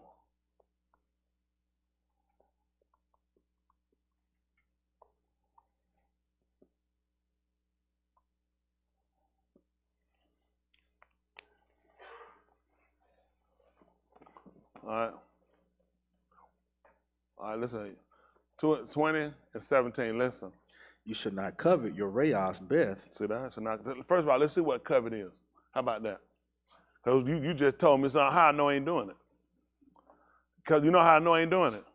Because I don't use that word. That's how people think about it. You don't use the word. Let me say this. If I said, Dave, mother blank you, that's disrespectful. Well, I ain't going to say it. What if I treat you like what I said, though? But I ain't used the word. What does it mean? So there's an action I'm going to have that go with that too, right? So we want to make sure we get rid of the action. Sometimes you might not use the word, but your actions. And that's what kills us sometimes. We think we get away with stuff. Well, I don't use those words, but you use those actions that go with it. Y'all got what I'm saying? That's things we want to be careful. First, the elementary part is get rid of words.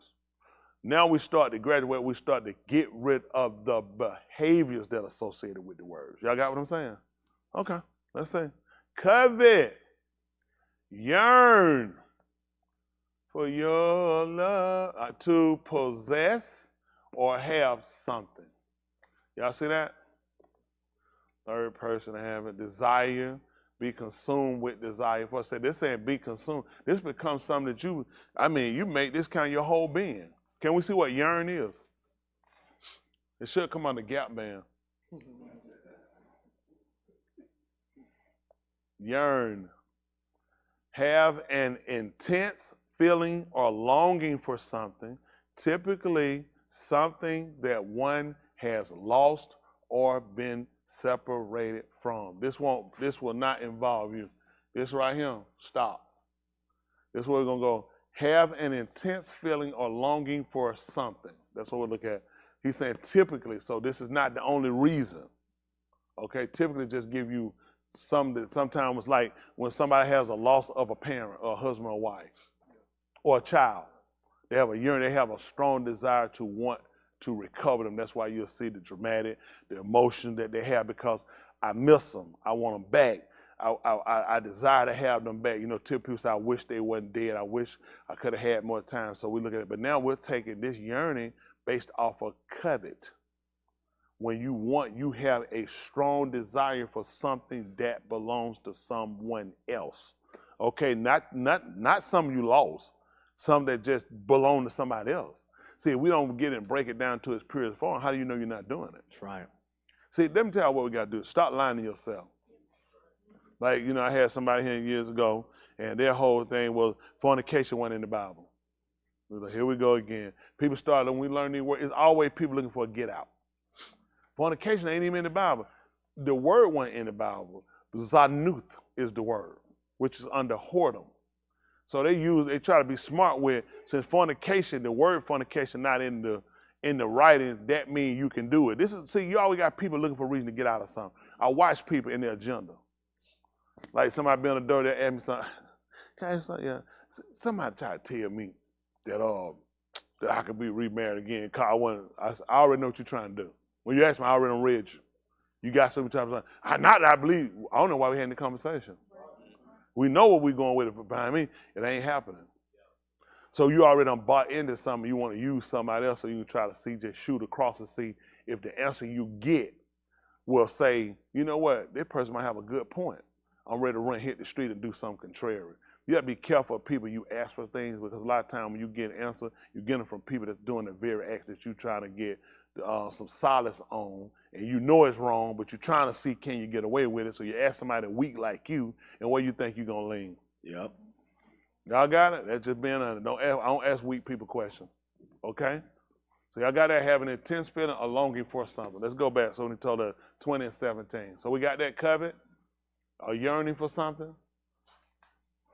You shall not covet your Rayas Beth. See that? You shall not covet your Rayas Ashah, or his male Abad, or his female Abad, or his ox or his Kamor, or anything that belongs to your Rayah. So ox usually be what they get ox for him. Oh, what Bakar is one of them too. Okay, they got Shora for for the ox. Okay, so he said, or anything that belongs to your Rayah. Because something happens when you get this point. This comes into a person getting into a point of you'd be willing to kill a person. Yeah. He knows. See, when he asks us to do something, people say, I can do it responsibly. Like people claim they can drink responsibly, then they wrap a car around a pole and kill everybody in there. They come out with a scrap. He told us not to do it because there's no way to do it responsibly. Right. Once you get into having a yearning for something that belongs to somebody else and that put your companion, he said, don't do it. That's right. He said, just don't do it because they're going to put you in a bad place. Y'all got it? Yes, they're going to put you. See, that's what we learned about Cain and Abel. Yeah, he looked at the relationship. He said, you don't want to do it. He told him, though, but if you do right, he said, you can have the same thing. Right. So sometimes what people look at, I don't want to do what he's doing, I just get him out of the way. So you got to be real careful about things we do. Like I said, when you go through these things, we're trying to look at them in an intelligent way, and when I said in an intelligent way, to where we really comprehend the dynamics of it, to where you see where it's a problem. This is where a lot of stuff really, when you read it, based on where you at, a lot of this stuff really, I mean, it ain't no big deal. Some of it, I mean, they asked JFK years ago, he was with John Kennedy, about the commandment. He said 9 of them made perfectly good sense. That 10 killed them. He was looking at adultery. He said the rest of it, he said it made perfectly good sense. So it all depends on where you are when you're listening. That's why a person needs to be able to sit down and be in a clear state when you're listening. You need to be able to set some things aside. You need to be able to weigh some things. You need to be able to compare some things. Just like when he came to Almuz, he gave him some baskets. He came to Yahuah, he showed him 2 baskets. And then he let him know. He said, what you see? He said, 2 baskets. He said, tell me about it. He said, one of them a tube. He said, one of them a writing that can't even be eaten. He said, this is Yehudah. He said, the ones that went into captivity, when I told him, these are the tube ones. The ones that have stayed in Jerusalem and did not do, these are the ones that are so rotten. And see how he got him to understand it, where they were so rotten, try to eat one. He was like, them things so disgusting, you couldn't even eat them. And you know, he was trying to let him know, I won't receive these people either. But to get him to understand it, he used the analogy with the food. See if you can consume it. He said, no, he said, they're so bad, you can't even eat them. Just looking at them, there's no way I couldn't stomach it. And he was trying to let them know, that's how I feel about them. I can't even stomach these people. And a lot of us don't realize, a lot of times, this is our estate now. Because we hadn't sat down, because we look at the Amar and we look at, I'm close, I'm working on it. Nothing in this book said close and work on. Everything in here is either do or you condemned. Once you start to break it down, and these are the only 2 factors, you either do or you condemn. So it leaves all the guesswork out. I ain't doing, but I'm not doing everything, but I still want to know where I'm at. What am I saying? I'm saying it's a middle ground. There's no middle ground. You either doing or you not. You either saved or you a sinner, kata. See, when you understand the state, it's a reason behind it so you'll get out of it. What do? They tell you, get out of the house, you're going to burn up. What do? Run to the living room. What do, Justin? Run upstairs. Get out of the house, you're going to burn up. Where you go, to the kitchen? Where y'all go? Go to the basement, like you do when there's a thunderstorm, a hurricane, a tornado coming.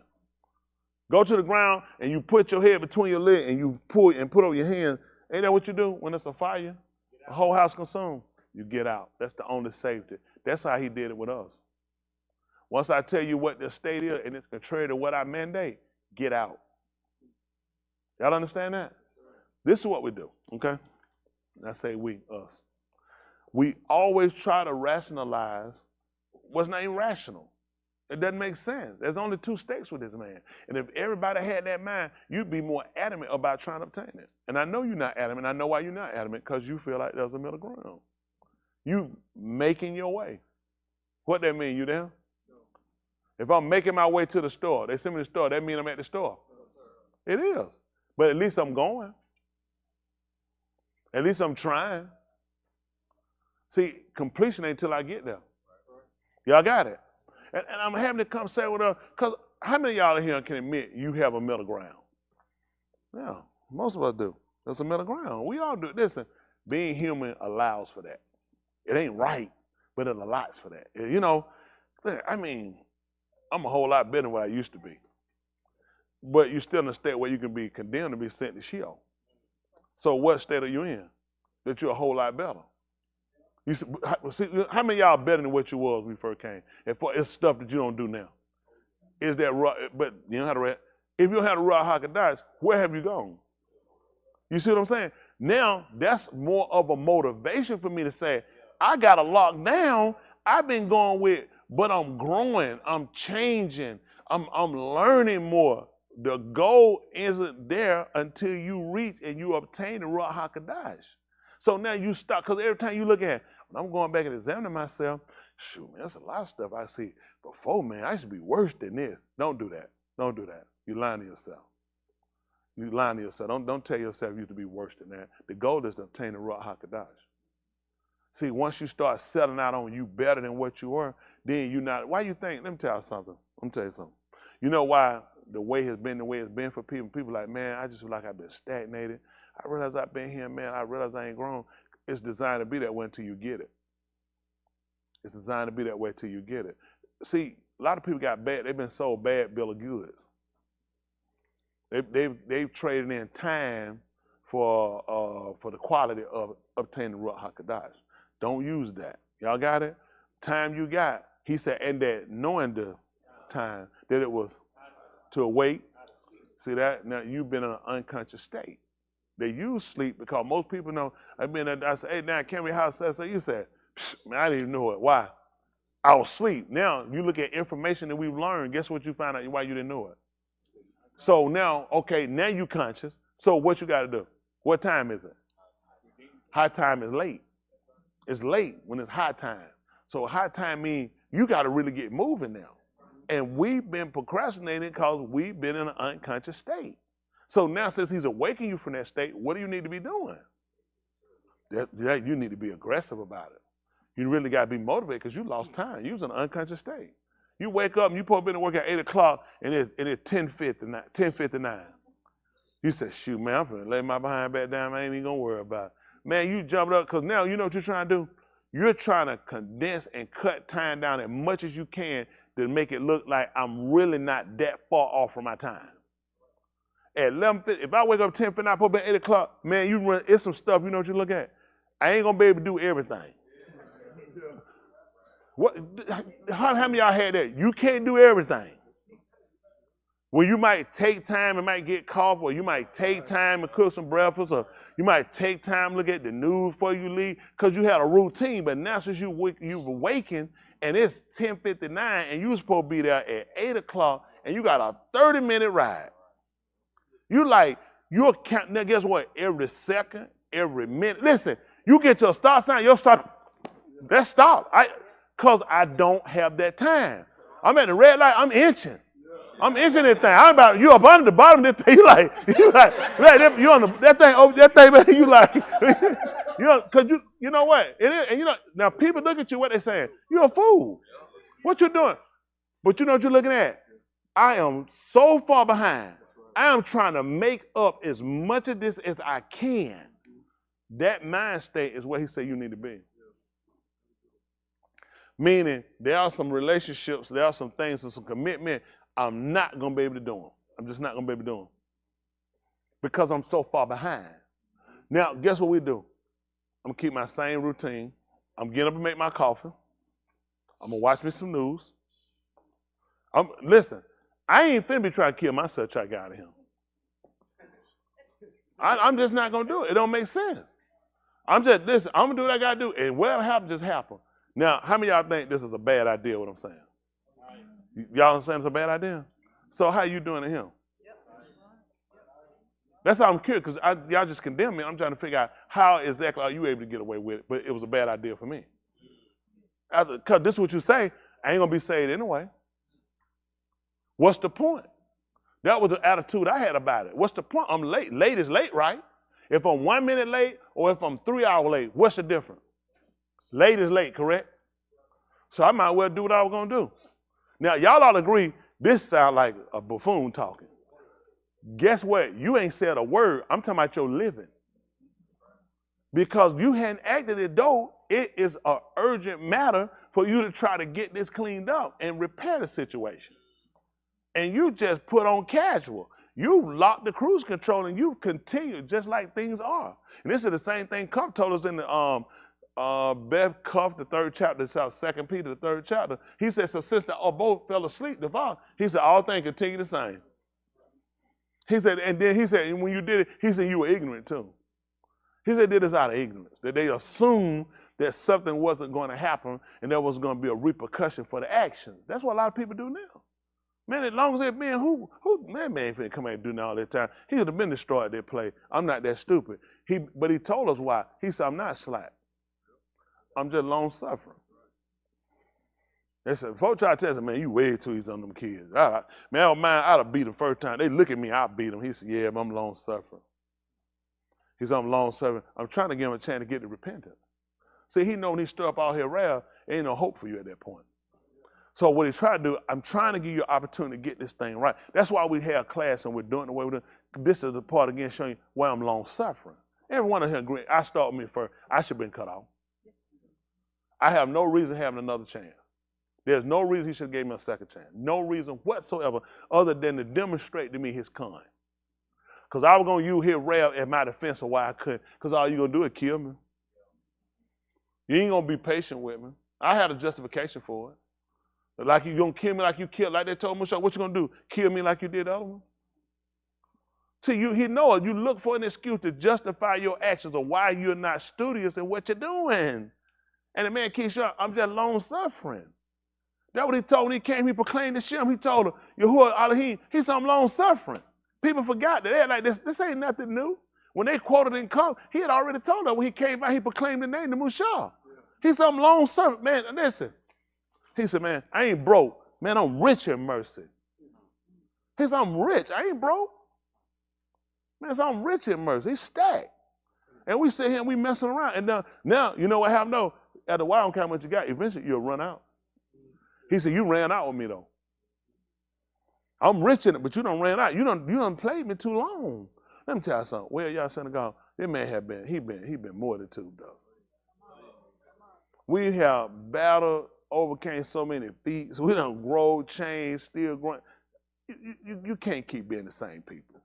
And you keep looking for excuses to make instead of recognize, again, trying to show you how abundant he is in what he told you he'll do. So in hopes of that it will create an intelligence in us, and then you will try to work to formulate a relationship with him. Y'all got it? And you will look to change your way. Listen, he looked at this. I just kicked Adam out. Surely somebody caught on. Nobody caught on. I destroyed the whole alarm. And I told you why. He said these folks, they are the noon. They continue. These people don't ever stop. I destroyed them. Surely these people will catch on. Nobody caught on. He just kept destroying people. All he was looking at them, try to get understand. Listen, man, the show I was sick of killing you was when you were bringing them animals in. Man, I'm full of fed beasts. He said, I don't even delight it. I'm full of that stuff. Your behavior is a stench. It's disgusting to me. And you make up these lies about it versus you trying to do what you're supposed to do. You always looking for a reason now. So he said now how he got me, it was not in his destruction. It was in the fact that he humbled me down and said, I gave you con. Even I admit I don't deserve it. He didn't tell me. He would never have to come down here and tell you I don't deserve what he gave me. I wouldn't let him do that. I said, if you would. I'll tell him I don't deserve it. That's what got me dedicated to him. I got something I don't deserve. I should have won. Think about this. You come in, for some reason, call John. Was you a great math? Was you really good in math? I was okay. It was okay. So they came up and gave you a scholar award for mathematics. Do you deserve that? No. Everybody, you thinking, man, I ain't got no business with this thing whatsoever. They for the game. And you say him like, yeah, I know I ain't got no business. And I mean, they'll make sense. You can't even say it. You just like, this is bad too. I'm like, oh my goodness, I ain't got no business with this whatsoever. If these folks add me a math credit, boy, they're gonna be on me. You kind of stuck. You like, I don't even deserve it. They said, no, this is yours. This is yours. You thinking, how did I get it? I did nothing to deserve it. He said, it was favor. It was favor. We know it's other people who are a lot smarter than you should have got this. They didn't give it to them. They weren't even in the running. They said, did you look to have this? She real good at math. He said, I didn't even look at her. You should know. You know math pretty well in math. Okay, you don't get a check. You taught math. Well, Dwayne, right? Engineer. What about him? Again, he said, never even considered him. So it was for you. It's yours. It's really yours. The whole time you got, I don't deserve it. And he favored me over people that were better than me. That's my dedication to serving him. Not Israel. I don't want to burn. I ain't want to burn when I was in the street, but I didn't serve him.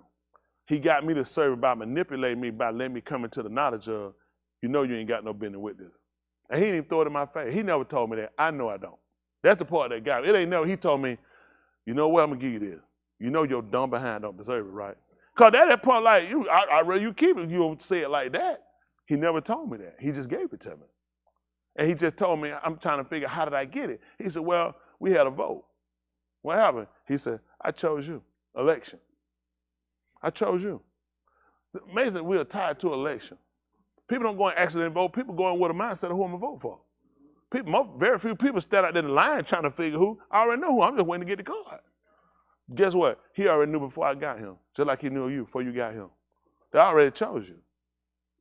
See, when you start to come into that type of knowledge and you start to consider, he never threw in your face how undeserved you were. You a sorry piece of no good. Never gave you that. He just gave it to you. You came into realizing, I ain't did nothing to get this. I should have been cut. Then he cut people off. All of us know people that are moot, gone from us, that we feel like were better. All of us know people that we feel like better than us that dead and gone. And they ain't get it.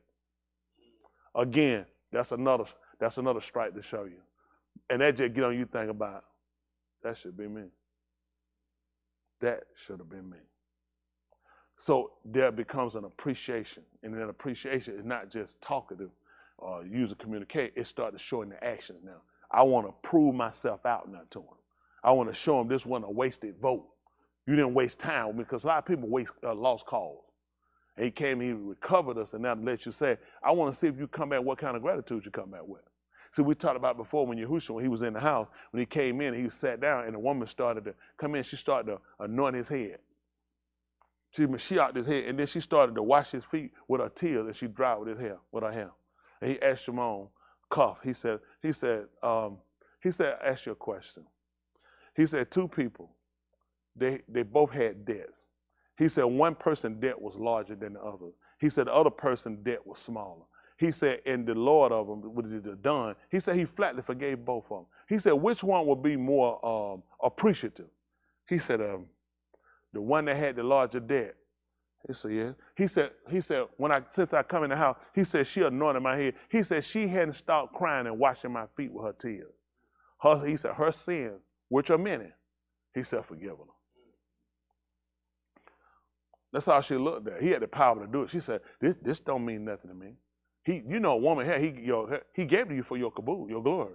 She took her glory and she put it on him. That's all he want to do. If I give you some, if I give you some accolade, if I allow something to happen, can you just come back and give something to me? That's all she do. Your hair is giving you for a cover. It's a glory also. She took her glory and she bestowed it at his feet. See, when we come into the Malkut, he looked at, he said, all the Malachim of the rock, they're going to bring it right into his Malkut. Everybody to put it right down his feet. It's a sign of homage, of appreciation, of acknowledgement of. And yet you don't do it. You don't do it in the fact of the keeping of the writings. You don't do it in the attention that he said he deserved. You don't do it in the top link. A lot of times they'll perform. A lot of y'all be half dead anyway. Y'all, that's the time to talk. I'll watch it. You'll pay for it, though. A lot of stuff y'all do. And I ain't just saying, you'll pay for it. None of us did nothing you ain't going to pay for. After you get tired of paying for stuff, you know, like a woman, every time she's around, she just gets stuff. You say, listen, I'm telling you, I ain't going to keep paying for everything you keep getting now. And you ain't even doing nothing. That's what he's looking at. You ain't doing nothing for what I'm giving you. I'm finna cut this off. Now, y'all seen that in dates before? How many men gonna keep putting out you ain't getting nothing? You ain't gonna believe it. He dumber than us, though. I'm just gonna keep paying. He said, no, I ain't getting nothing out of this. I'm gonna quit paying. I'm gonna quit covering. I'm gonna quit being responsible for it. Because I'm getting nothing out of this relationship. On the relationship, he look at, I'm just the giver. I'm never receiving. All I get is your junk. Please forgive me. Oh, I'm sorry. Oh, I ain't mean it. Oh, I ain't did. But I get no homage from you. I get no appreciation. I get no servitude from you. So why are you trying to receive something from me? Okay. Man ain't got nothing out of every dime he spent. All of a sudden, he going to spend one more dime. He supposed to get something. He said, I'm done. This relationship is over with. Y'all understand that? Because you got to start looking at how serious are you about obtaining the Ruach HaKodesh? What's the need? If I'm not living, listen, how many of y'all want it? You don't have to raise your hand. Everybody want it. And people that don't want it, who count in the sky, that cognito, they just don't want to say it. Folk don't see me. I don't want to not raise my hand. But let's ask a question. What condition do you need to be in order to receive it? What condition you got to be in order to receive it? That's what we got to look at. Now, when we look at these people, let me show you, because we did sound vibration. All right, let me finish this up. All right, come on down. Come on this one. I'll tell you where we're going. All the arm perceived the thunder. Perceive the thunder. They could feel it. They could perceive it. They could hear it. That's what they perceive. They could hear it. You don't see thunder. You can hear it. And lightning flashes. That you can see. That you can see. Okay? Because it could have been an explosion, not thunder. And the sound of the shofar. Oh, the call of the shofar. What they call it? Shofar, which is the ram's horn. And the har smoking. Okay. And when the arm saw it, they trembled and stood at a distance. Y'all see what happened? We talk about the vibration. See, all these things fell right back, all down in their senses. They can hear it versus them smell it, but they can hear it. And smoke even got a smell too. All their senses were exercised.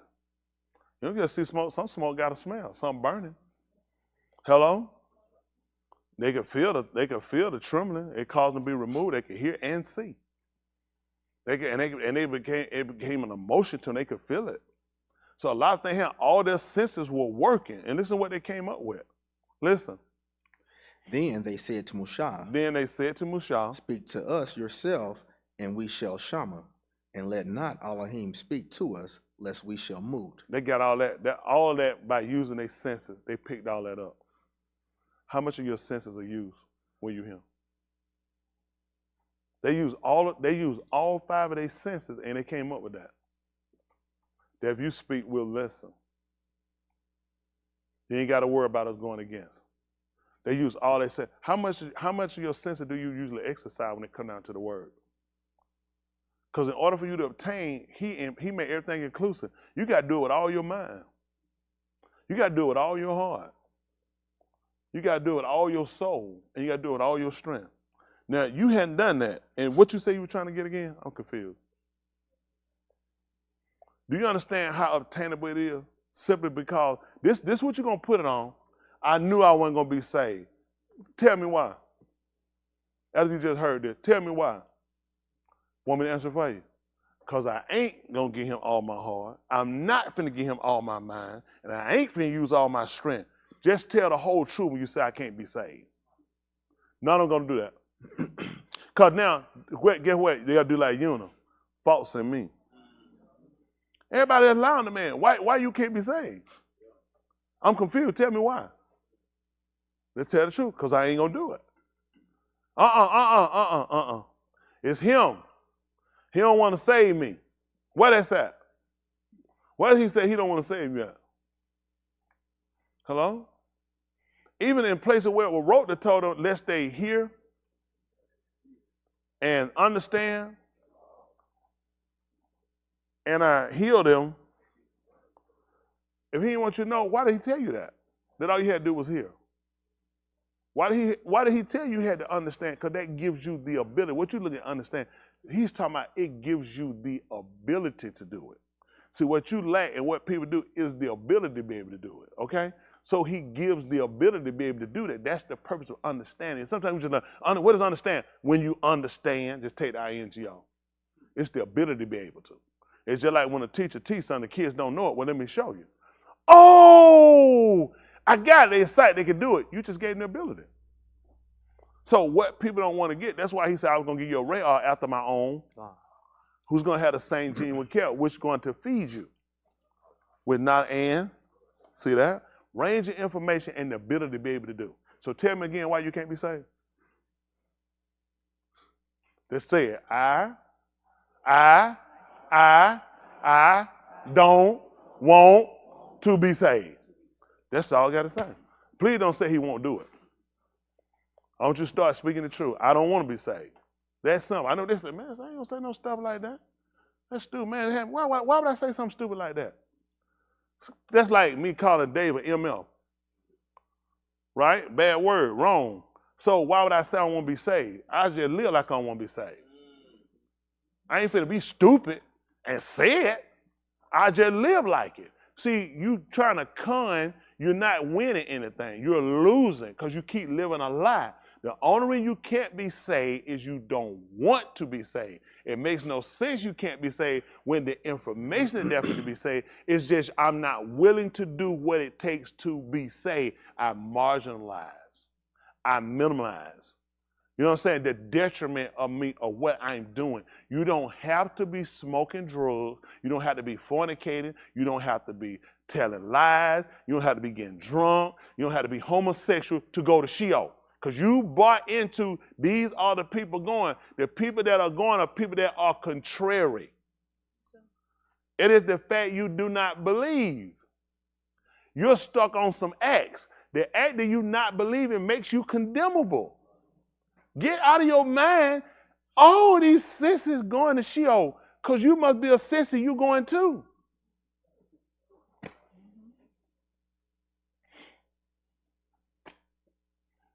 See, I know I've been there. You can lie to yourself so long. I know, man, he got me set up not to be saved. Man, how do you have me set up not to be saved when I got the information? Please tell me where the trick at when I got the information. I got a gun in my house loaded. John breaking my house. He want me to get killed. That's why he let John break in my house. And John come in my house to kill me. I already knew he wanted me to be killed. Why do I have a loaded gun here and John breaking my house? Stop him. Stop it. You know this man that come and say it's going to take you on the fire. Why won't you stop it? Because we done spent the majority of our life telling lies to ourselves. So now it's time to get to the truth so we can get ourselves corrected. Y'all got it? So you see what these people did? And they realized something. Then they said to Mushah, speak to us yourself, and we shall listen intelligently. And let not Elohim speak to us, lest we shall move. So what happened then? Mushah said to the arm, do not be afraid, for the Elohim has come in order to test you. See that? He told them not to be afraid. What they worried about dying for, that wasn't going to kill them then. Going to kill them the fact you wouldn't keep it. He was trying to establish a fear. This is important. We talk about where do we start in our relationship with Yahuah? Fear. Fear. Guess what you don't have? Fear. Fear. That's just beyond all of us. Let me tell you, we got levels of, ha! Who did jump? Anybody jump? See that? That's scared. That's not, but that fear ain't the fear you got to have to obey the word. You got Halloween fear. These people crazy out here. These folks will throw rocks and eggs, and that's not the one gonna save you. We do. We got fear. I don't know. Everybody got. So people, a lot of themselves say, "Oh, I got fear." You have fear, but you don't have the fear it takes for salvation. These people had fear. When they saw Pharaoh, what did they say? We need the Ruach HaKodesh. They were talking about Pharaoh killing them. These people got fear, but he needed them to obtain the fear that it takes for you to receive the Ruach HaKodesh.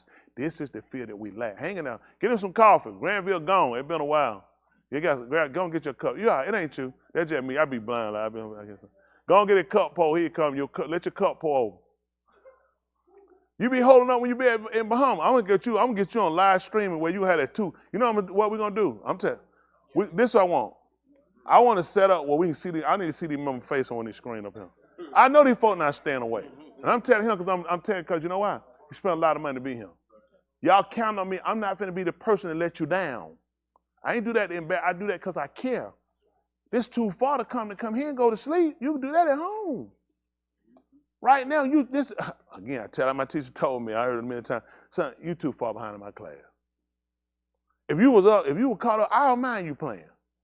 But when you behind, you can't play. You can't play. We have final exam. This time you want to play? So that's where we at. I care. By the corner of Yahuah, he let me take my time. So people say, he talks so fast, I can't understand what he's saying. He said, drunk. Now I talk slow. Man, he talks so slow, that just kind of slow you down and like make you sleepy.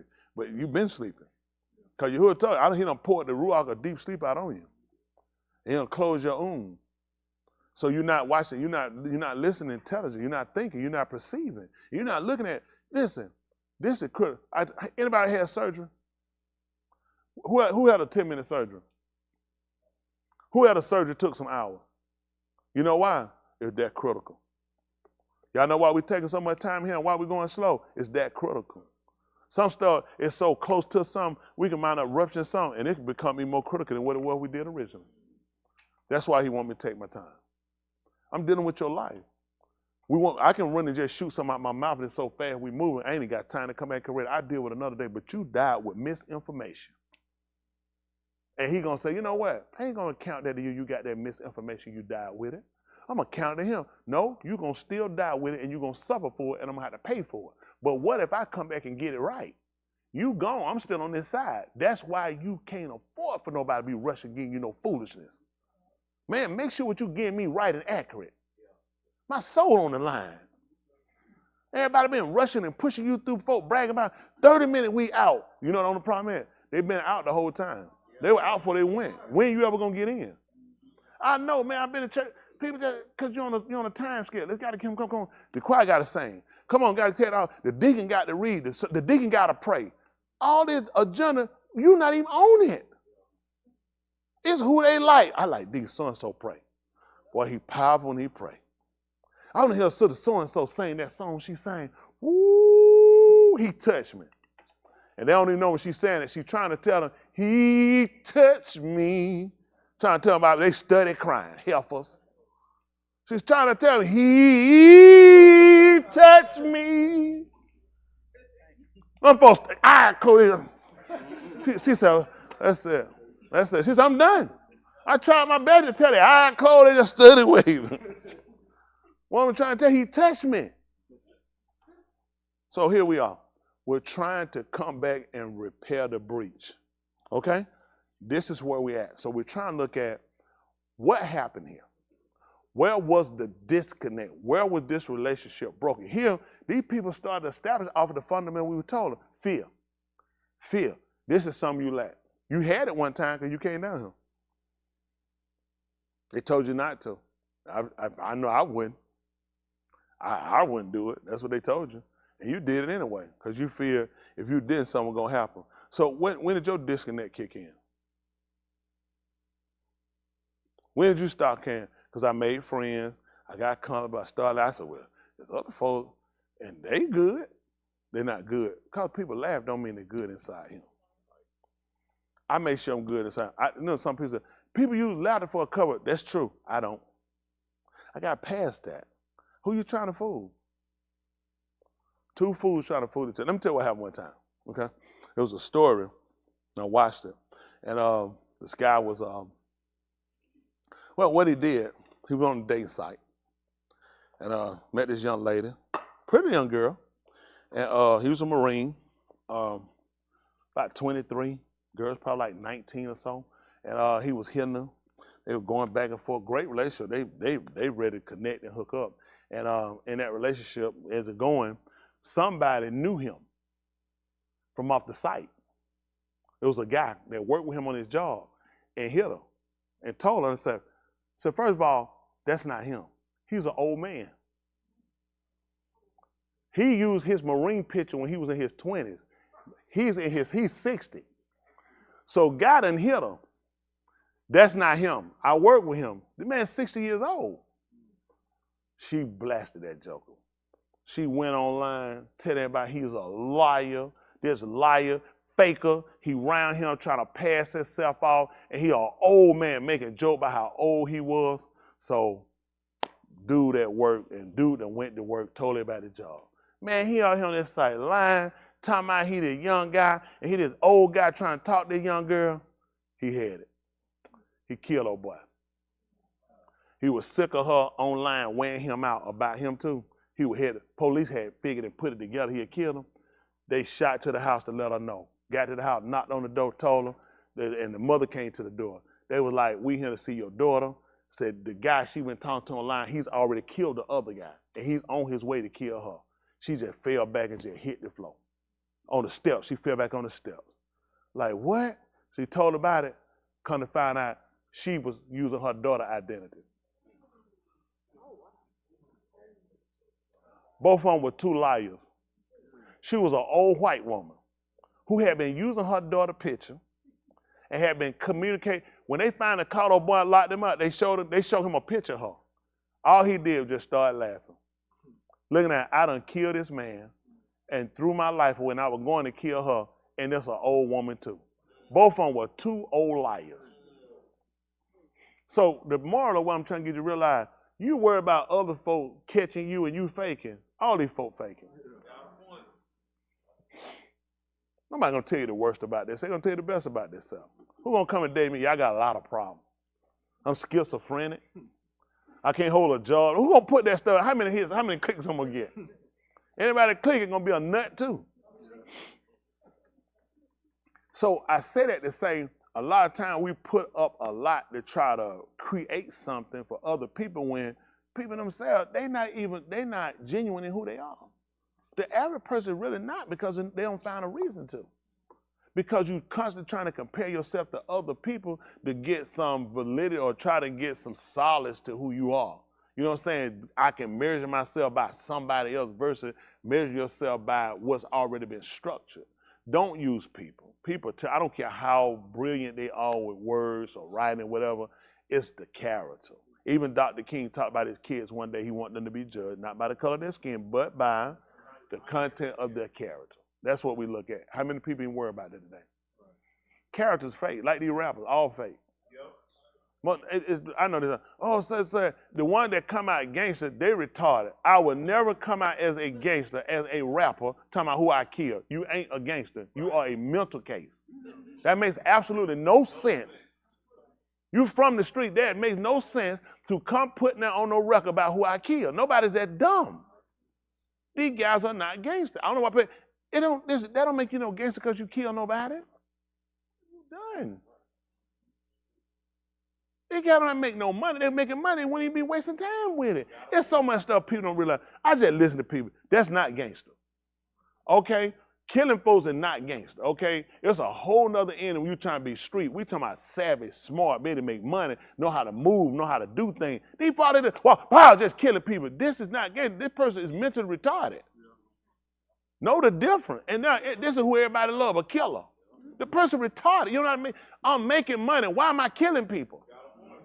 I can't make money and kill people. It's that stuff, people, it's that stuff, you can't afford to do it. You can't afford to get involved. You have to distance yourself from it.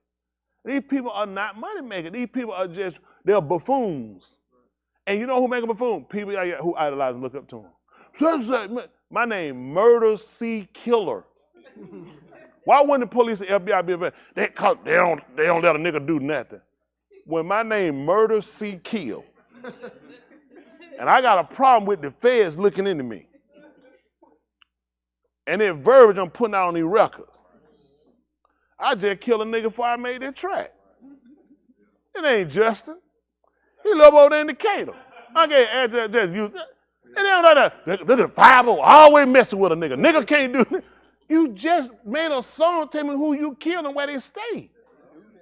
Don't tell me about no. But what people ain't meant, that's not gay. These guys are mentally retarded. Nobody does this in the street. Nobody goes to the police department. Oh yeah, I killed Dave.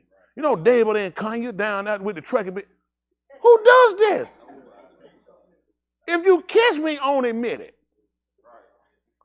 These guys ain't even get this retarded. Nobody does this.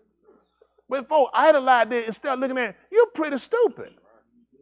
You're pretty stupid. Then a lot of these people would have trained, but this is what people love. This is what everybody meant. This is what young people want to be like. Use your head. Now it even trickled down to when it comes to salvation. We got to start looking at, stop using these people for your focal point and start looking at what did he designate for salvation. The whole purpose of you living the life you live in as a human being, an individual person, is to see how volatile you are, how volatile life is, how insecure things are, how uncertain things are. So now what we start to look for, certainty, security. It's like a young man 16 years old, I mean, I don't care about no benefit, man. When I'm gonna get sick, I ain't going to no hospital. I'm trying to work, I'm trying to get that paper. I'm young. I ain't worried about no 6 months, no jail, no yearn, no jail. I'm young. I'll be out and still do my thing. Now I hit 50-something, a job. We all got insurance. When can I use it? They already know that. They know I ain't finna say that time. I ain't telling no cat, man. What kind of insurance? Do I get to pick the doctor? How many times I get to go to the hospital? They're like, yes, I got to be practical with my age. So these are things that I'm going to be concerned about. Longevity. What about retirement? When I can start drawing? How much you match me for? Young man, 16, what about no matching? 401. Man, I'll do that junk later. He trying to roll right now. I'm trying to get paid, man. I'm trying to get some rims on my car. So he not worried about it until he reaches a certain age to something click and he starts saying, benefit. I got to start looking at retirement. I went to hospital and got sick and I got that bill and I realized had I went and got the other insurance I got, I wouldn't be paying this money I'm paying every month to pay this bill down. So now I'll be smarter and get insurance and get a better insurance. Versus like y'all, just get something. Don't be stupid. You don't want to just get something. You want to get what you need. Yeah. How many of y'all been told that just get something? And you ain't going to believe it. And that's what you did with salvation. Just get something. You can't get something. You got to get it. See, a lot of those conversations, a lot of things we did, it formulates the type of person you are. As long as you got somebody that said, if you got some people to work with you. Y'all ain't heard that? Guess what? Yahuah ain't working with some. He only working with what he told you. So a lot of this has damaged us when it comes down to making the right decision, when it comes down to salvation. Okay? Let's look at something. Y'all can hang? So Musha said to the arm, do not be afraid, for Elohim has come in order to test you, and in order that his Yara might be upon your panim, so that you may not kata. Mm-hmm. Here we go. Here we go. Now we see if you got, how many of y'all got fear? Nobody here got no fear. That's scary. I'm gonna get some chat. Ryan, you ain't scared of nothing? I said, who all got fear? He looking around something. It's a lot of scary people in this room. Who in here don't have fear? Anybody that don't have fear, tell me, see a hand. Anybody? Robert, you feel that check, don't you? Because it'll be coming before you know it. So we all got a fear. All right? We agree? Hands for fear? We all have a fear. Okay?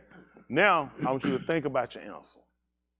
How many have a fear for Yahuah? Please think before you just go and throw your hands up, because there is another question coming right behind it. How many people have fear for Elohim?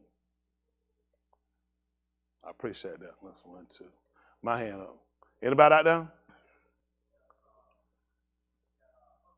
Humpback. Now, this the question come down. That means you don't commit sin. Okay, let's listen to what he says. That's right. That's all I'm asking you. Matter of fact, go back to 18 right quick. Pay attention. See, because I don't think y'all pay attention. All of the people Perceived. kind of look at what perceive is. That ED mean they did it. You can perceive they hadn't done it. It's just telling you the action. You put the ED, it's done. Past tense. So perceive, excuse me.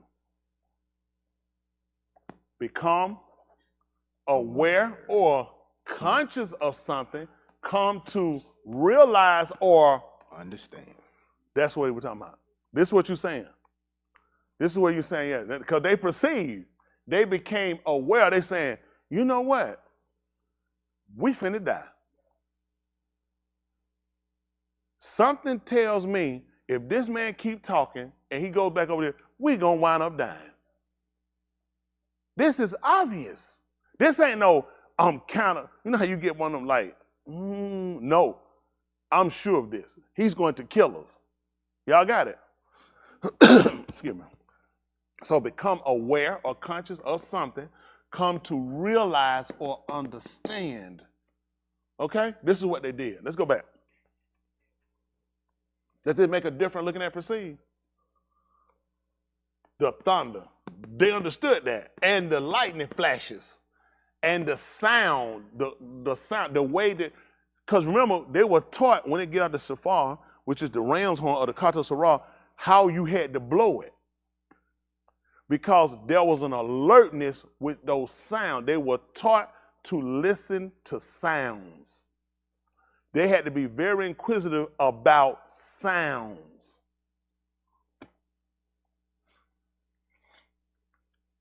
And the heart, the mountain, smoking. And when the people saw it, they trembled. They were very afraid.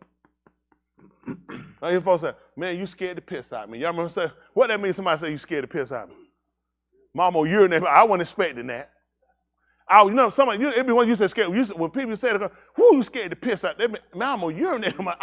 It caught me so off guard. These people looking at, listen, I was shaking. You ever been so you like, I remember when my apartment caught on fire. Man, I was standing outside. I came out there, I was out them folk.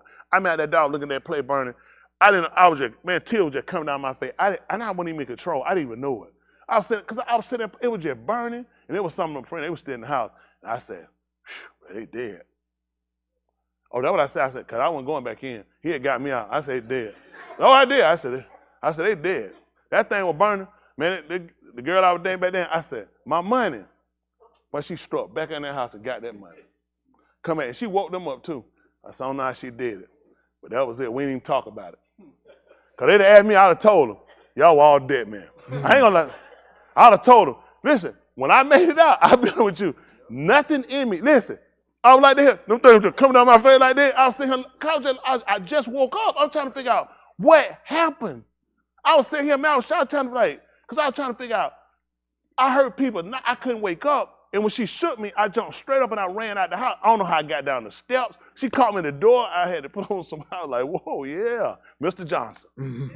She said, Mr. Johnson, Mr. Johnson. I saw Mr. Johnson at the door. We had to get ourselves out. And I stood at that door. And listen, I'm telling this thing, it's burning. I just knew them. I said, they dead. That's what I said. They were dead because I wasn't going nowhere back in that place. I was out there. I said, they dead. She ran back in there. She rescued. She needed a medal. I ain't lying. She need a medal. Smith, I'll keep you, but if a fire break out, I need her to come get me. She ran back up there, man. Look, I just hollered my money. She ran back and they got that money, came out that money, and she brought back that. She was like Abraham. She brought back the goods and all the people with her. She did, but she got to be a seed of Abraham some kind of way. Me at that time, I was just holding on.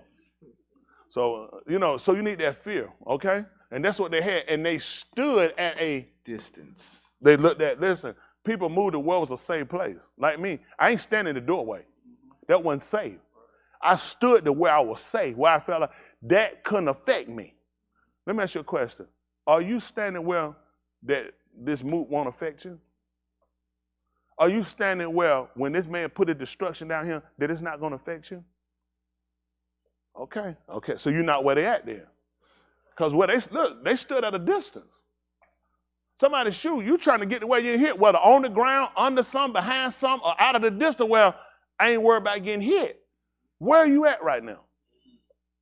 Where are you? So you still in the danger zone. So that means I don't have a fear. Listen, you're not afraid. You're not afraid what's going to happen to you. And that's dangerous because these people moved. When Abraham was told to get out his house, what did the book tell him? When he told to offer up his only being, what did it say how he moved? Fear. I just told the man to go up and offer sacrifice. Son, you need to get some distance on it. Yeah. Trying to get my knees ready. That man said, you need to move with fear. You need to go now. When Henry Gray told me to go to the store, in a minute. Boy, you dead. I know in no minute. Man, listen, when Henry Gray call you, please walk. How many of y'all there? He ain't called to see how long it take. Mm-hmm. Call here. That's right. That's right. I almost had everybody sleep on the side of the bed by that when it can't just live up here. They ain't play that stuff. So I've been already trained to know. So these people got themselves into a safe position. This is something you hadn't done. You still sitting in a place where you know you're going to die and you still in that position. That's scary. That's scary. Come on. You had your cover, Granville? Get one more, keep it from leaning back. Get a stick and prop him up from the back. Then they said to Mushah, speak to us yourself, and we shall shama. And let not Elohim speak to us, lest we shall move. See that? That's a great interpretation. Come on. That's what they perceived. Mushah said to the people, do not be afraid, for the Elohim has come in order to test you, and in order that his Yara may be upon your panim, so that you may not kata. So that's what I was trying to get you to do. So now that fear need to be in a control factor. Because it was scared, but he said, okay, I ain't telling you not to be scared. I want you to be scared of that dying. Now, the scare he's trying to get upon you is the one to keep you from committing sin. So you just think I'm finna kill you. Now she had that fear. He said, no. I need this fear control. It need to be directed, okay? It need to be directed upon, like you think I'm finna kill you. That's how you need to look at when you commit sin. That's what he was trying to get across. He's trying to regulate it. That's how you do, like electricity. It's beautiful. Look at these lights. Go cut them wires and just leave it loose. It can be real dangerous. It need to be controlled. It need to be directed. So your fear need to be directed towards something. Y'all got it? So that was the whole purpose. Now, the Mushah just came down. He just came down and helped regulate where does the fear need to be used? How does it need to be used? Where does it need to be directed toward? That fear you got, I'm going to die. He finna kill me. I don't want to hear his voice. It need to be on, if you mess around and you cross me and you don't do what I tell you. That's all. Let's just direct it. Let's just make sure it's focused. Because sometimes you got fear. Folk got fear. I'm scared of scare removing. I'm scared of bugs. I'm scared. See, no. We need to direct your fear. It needs to be directed at one center point here in order to produce a behavior that's conducive to obtaining the Ruach HaKodesh. That fear needs to be based upon, you sin, I'm going to kill you. That feeling you had when you heard me talking, if you break any of these, I'm going to kill you. Y'all got it? I'm scared to go out that door, it's dog on her. No, I don't want that. He said, I don't want that fear. I need the fear of, if you go against what I told you to do, I will kill you. Does it make sense to y'all? See, we break it down, we understand. Okay, let's see. Let's see something. Let's see what they told me. Did he say anything else? Let's see. So the arm stood at a distance, where it was safe, while Mushah entered into the thick cloud where the Elohim was there. Yeah, I'm finna go out there with you. Come on, I'm going with you. So I can go out there and see for myself. So I said, nope. I already understand where I need to be. I understand where I need to be. You ain't gonna believe it. That's the same thing with the Charlotte King. They stood a safe distance too while Yahushua went up. Okay, listen. Then Yahuah said to Mushah, thus you shall say to the Banim of Yasharal, you have seen that I have spoken to you from Shamayim. You shall not make anything besides me, mighty one or silver or mighty one of gold. You shall not make for yourselves. See that? Go ahead. You shall make an altar of arats for me, and you shall sacrifice on it your burnt offerings and your shalom offerings, your sheep and your oxen, in every malkum where I cause my shem to be zakar. I shall come to you and barack you. See, these are behavior. Now, this is what we're trying to do. Since I done gave you a mandate on what to do to keep from dying, now I want to tell you what to do to enhance your living. See, some people, this is where you at. This is where you start when you're a babe. First thing you do, I want to get out of not dying. Just get me from dying. So now, all right, since I got you from that point, that's good. Now I need to give something else to help encourage you. Now I need to give you something to enhance your living. What good is you living if you're living and it's a sack of poop? You broke the scale. At least I'm living. I'm on the street homeless and starving. But who says that? So now I want to show you now, not only in you not dying, there needs to be a benefit. See that? That's the part I appreciate. He not just leave me on, why you don't do it? Because I don't want to die. Why you don't do it? I don't want to die. That's good at a point. That's a babe. What about the fact that I'll enhance you? I'll give increases. See what I'm saying? Now it's a benefit. It ain't just because he's looking at. I don't want no one to. I don't want my wife every time she come in. I'm scared. I'm gonna kill. Be like, wait, I ain't that guy. I'm not gonna try to kill you. I want you to do it out of fact of appreciation. I want you to do it out of fact of being loyal. I want you to do it out of fact of what I do for you. I want everything down to fact. Oh, every time I'm because I don't want to go to hell. Because I don't want to go get me someone. Because I don't want to go to hell. You're like, hold on, whoa. I don't want to keep hearing about what I don't want you to. Is that the only reason you're doing it? See, it starts, but then we need to get to a better place. It needs to be, yes, that fear of dying transgress, it needs to be there, but then it needs to be a servitude for appreciation. It's a benefit. Y'all understand that? Because some people look, everything do what? I don't want to go to hell. Why you don't drink? I don't want to go to hell. I'm past that. I do things now out of fact for the benefits. It's a benefit in doing it. Y'all got it? So that sometimes people get trapped on fear. Let's get trapped on benefits. They got a show called Fear Factor. It's all about fear. The completion is about fear. What's the completion? You got something got to be in it. Something got to be in it. They know that. Who will eat these worm testicles? I don't know what worm testicles. I just made up something. I know it ain't no big deal. Worm testicles. I know it's not a big deal. So now we just using something like that. Somebody said, so why? So somebody said, I don't even touch one, let alone eating the I'm just making up something, just use an example. Somebody said, I'll do it. I'll bypass the fear for the reward. Okay? I'm not telling you bypass his fear, but we also want to make sure we include the reward for what we're doing. See, when people ask me why I serve, come man, I don't want to go to hell. Okay. Anything else? Man, I ain't trying to die. What else? I don't want to burn. Well, because I don't want to be sitting in hell forever. That's the only reason? You know what I mean? People in relationships for the fact of, just for the commitment. You know what I'm saying? For the fact of, I don't want to be by myself. Or it's not a real benefit to why they're doing things. You got what I'm saying? You want to be in things because of the benefit of it. Okay? Not just commit, it's a benefit. Because otherwise, you just slaving in a sense. And some people, they just slaving. It don't matter what they make. It's never good. Because they don't see a benefit in what they're doing. You want to make sure you have the opportunity. There needs to be a benefit along with it. That helps to enhance the performance. Why y'all think people are trained and go down eating when the time for Super Bowl and all that hurt, cut off a thing? It's the benefit. This means I'm better. We're better than everybody else that competed. Why think people go for the gold? What the gold mean? You got to say, that means I beat everybody else that came here. I trained hard. I neglected. I might have lost a relationship to do this. In order to be victorious, it was worth it because I saw the reward bigger than everything else. How do you see salvation? Minimal. The reason why? Because you'll try to obtain it. If you saw it any other way, you would obtain it.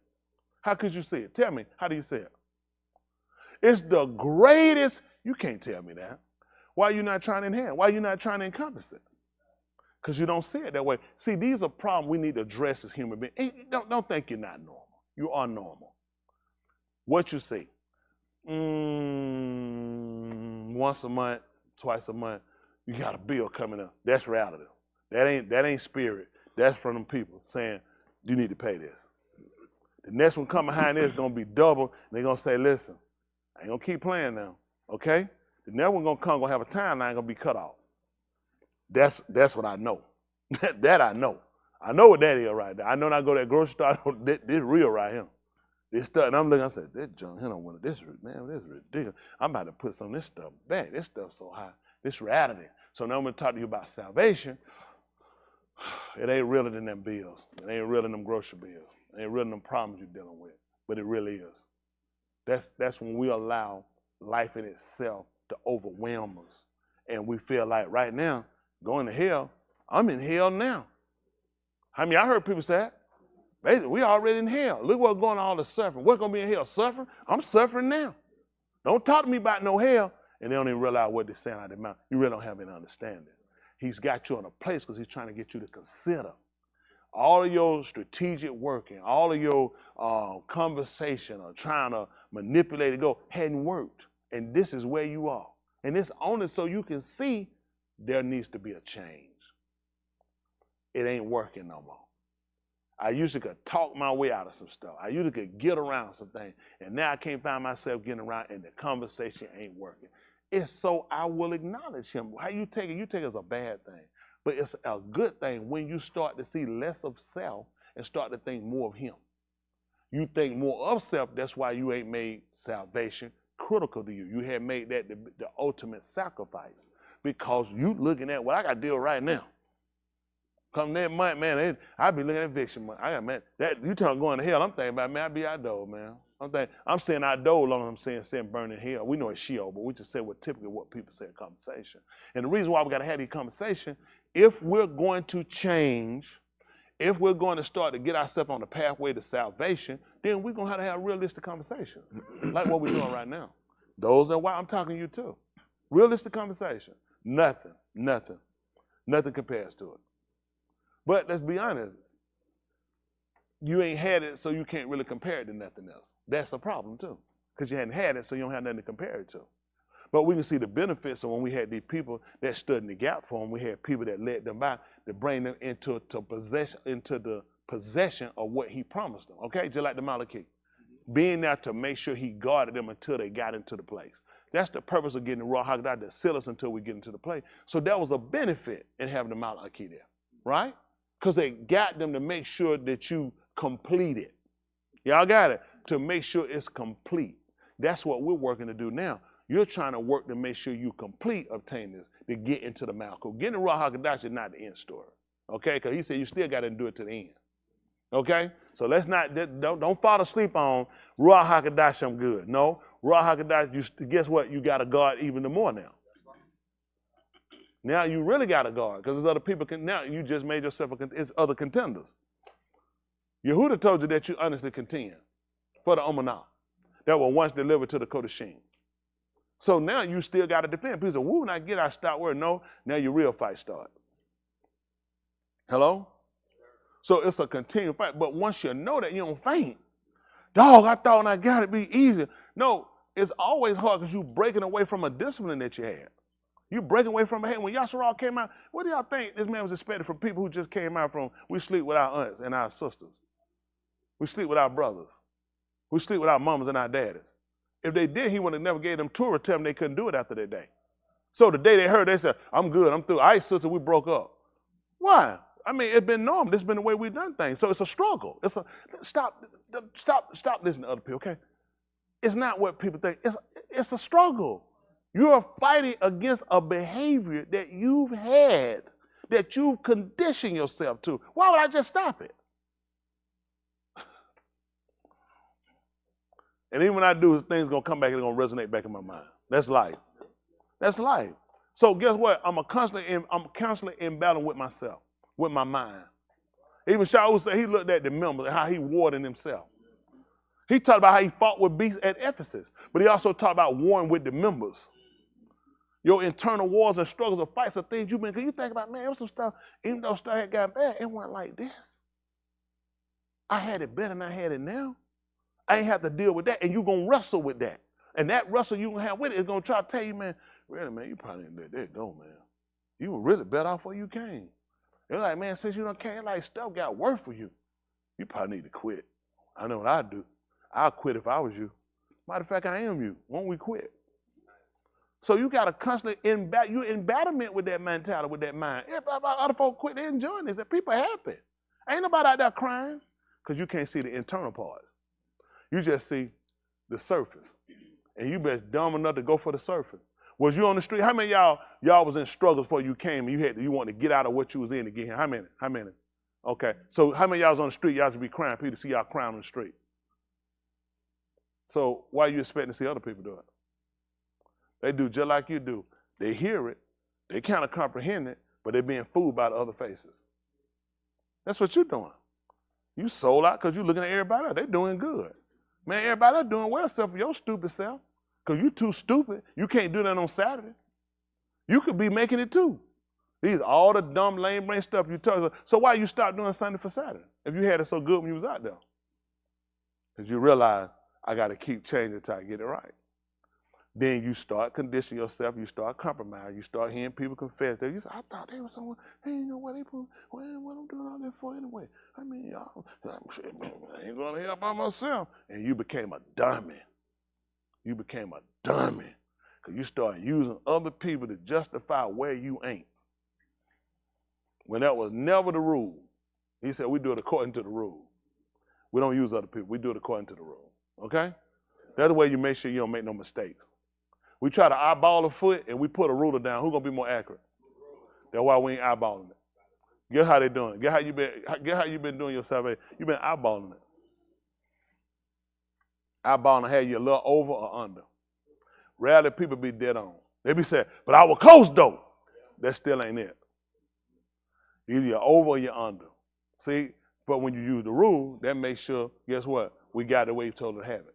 Make sense? All right, let me give him some. now, the reason why we're looking at it, let's try to figure out the 5th chapter of the book of Acts of the Shalom. They call Acts of the Apostles. Because I know I talked a while. I know it. Y'all just hold on. But the reason why I'm doing it is I want to make sure you get it right. And me. Let me see, 5. Let me see. Let's see something. Make it 4 first. Let me have 4 and 16, please. 4, 16. Y'all give me a second. I'm trying to get y'all out of here. I'm getting old anyway. I still got them 2 minutes. One time I went 2:03. So I'm just going, I'm going up yonder.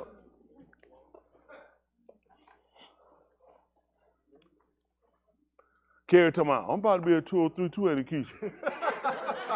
Come on, Carrie. Let me have some belong to me, Carrie. Come on. As soon as I get to 2:03, tell me, I'm up there 280 Keisha.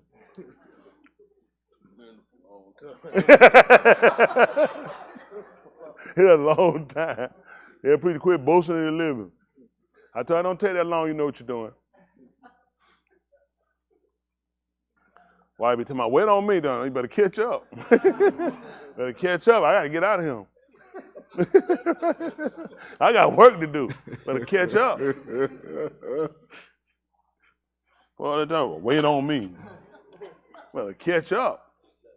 And I play like a tomato, stomp your foot and catch up. Now, then 4 and 16, Acts of Shalom. Listen. Saying, what shall we do with these Anashim?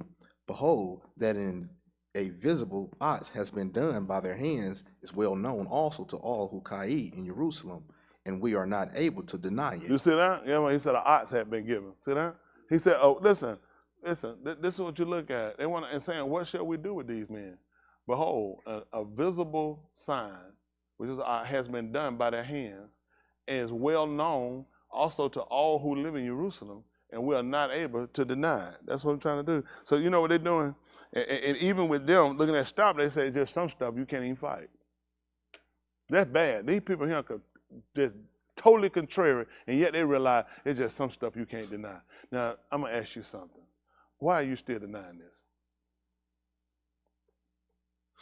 All the signs have been here before your face to show you what this man is getting ready to do. Why do you keep denying it? And you denying it for the fact you hadn't complied with it. I know what you're saying. I ain't never said I ain't believe it. I ain't never said. We just talked about it. You don't have to verbally say it, but your actions. What do they radiate?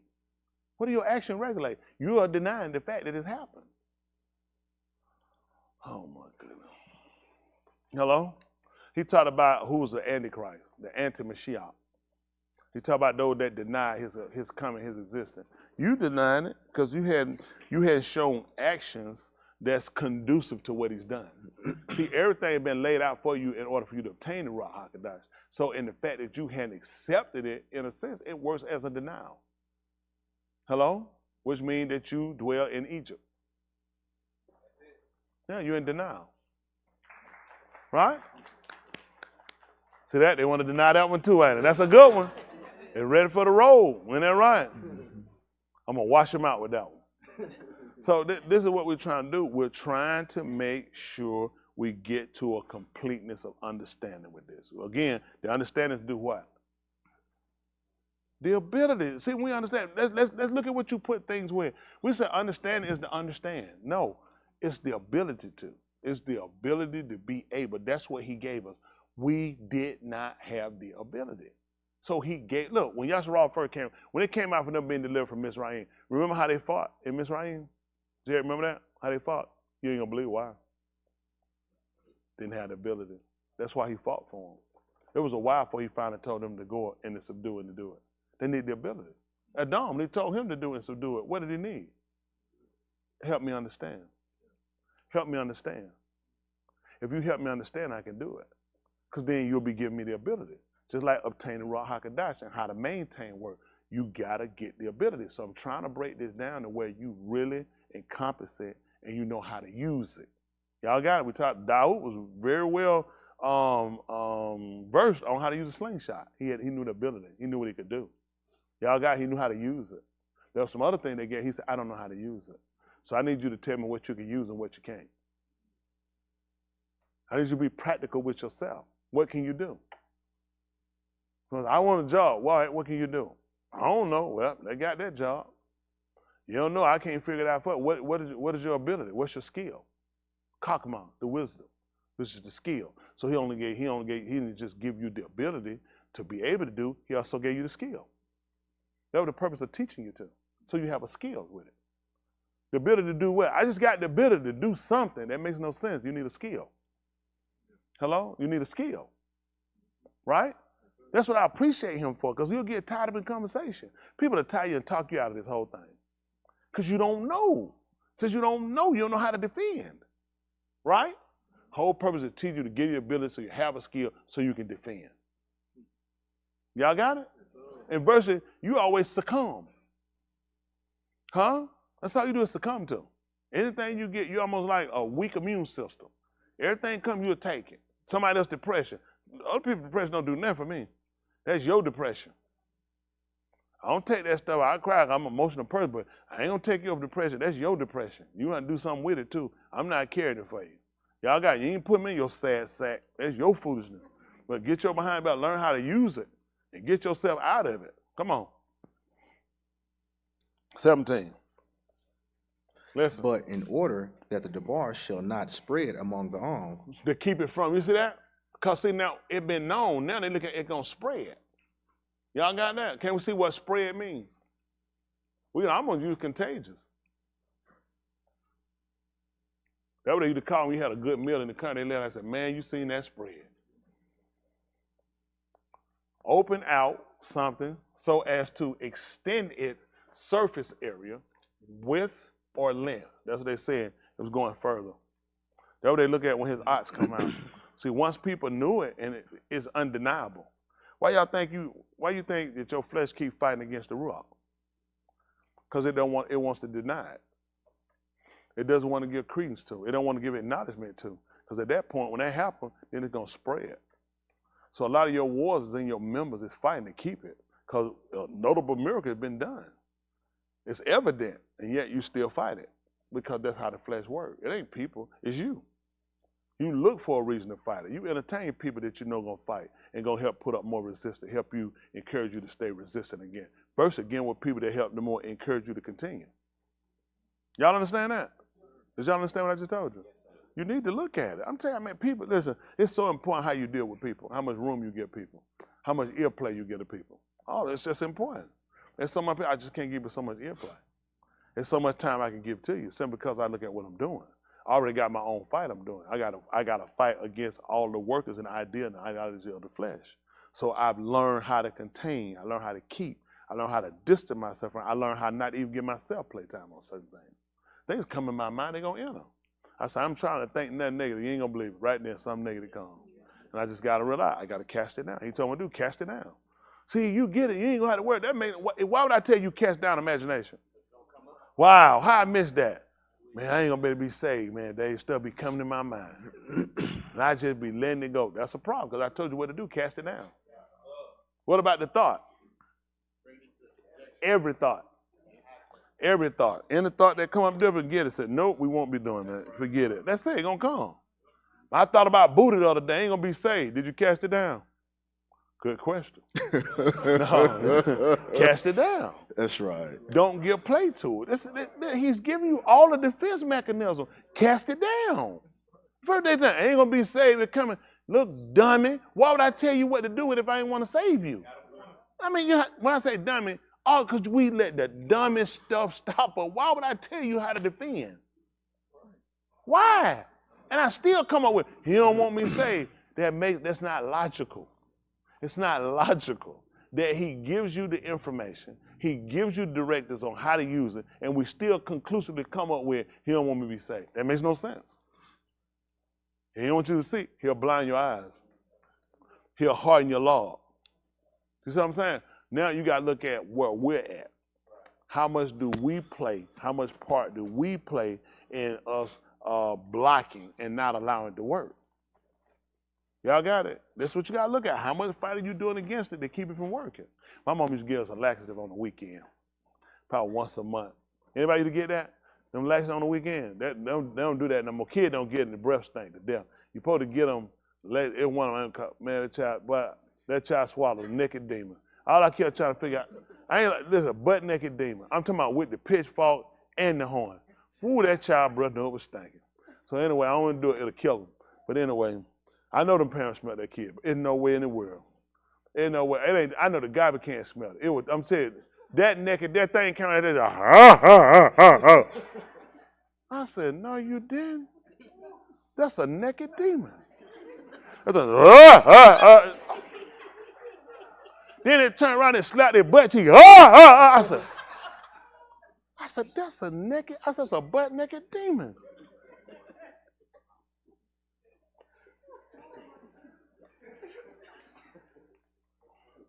Listen, it was butt naked. Oh. Crack out, everything. Disrespectful demon too. Demon didn't care about nothing I was doing. All right, let me finish out.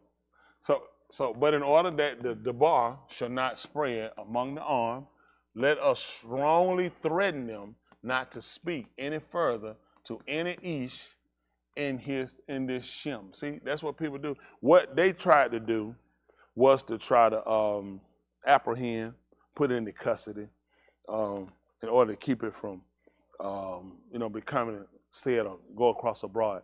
This is what you do. When you hear the word that come in, you automatically, you contain it to keep it from spreading and getting inside your members. That's how you're going to get it to break away and set yourself up to be a recipient of the Ruach HaKodesh. You have to break some of the protocols you got. We all got defense mechanisms that we put in and we do to protect ourselves, to make sure we don't get hurt in a relationship, make sure we don't get let down too far or too disappointed. And you using it now when it comes down to the word, this is when you need to let go and release. You need to allow the cup, allow the word to have it. Even your code said, let patient have her. What was it? So if I let her have it, why am I doing? Why am I doing this? Why if I'm supposed to let it? Why shouldn't I have to allow? So what you're trying to get across, it can't happen because you want to allow. Why?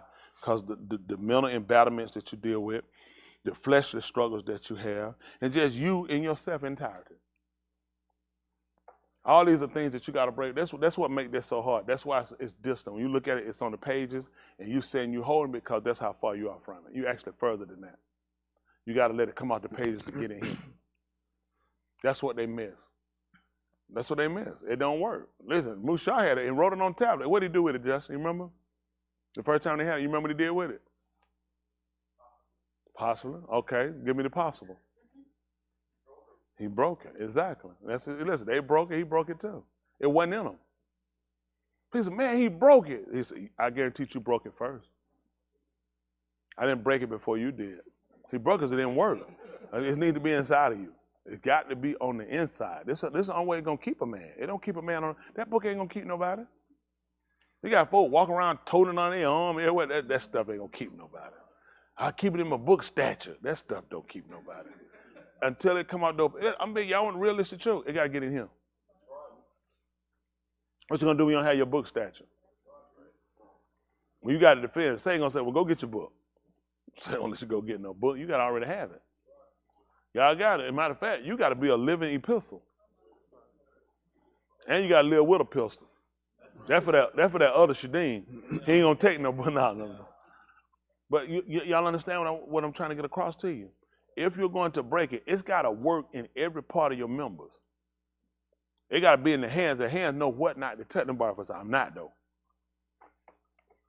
That hand said, touch that bread. That ruach, that word in me contained, no, I can't do that. It's got to have that control. I couldn't help myself. I had to grab that teddy. That's because I didn't let it have her perfect works. I only allowed it to go so far.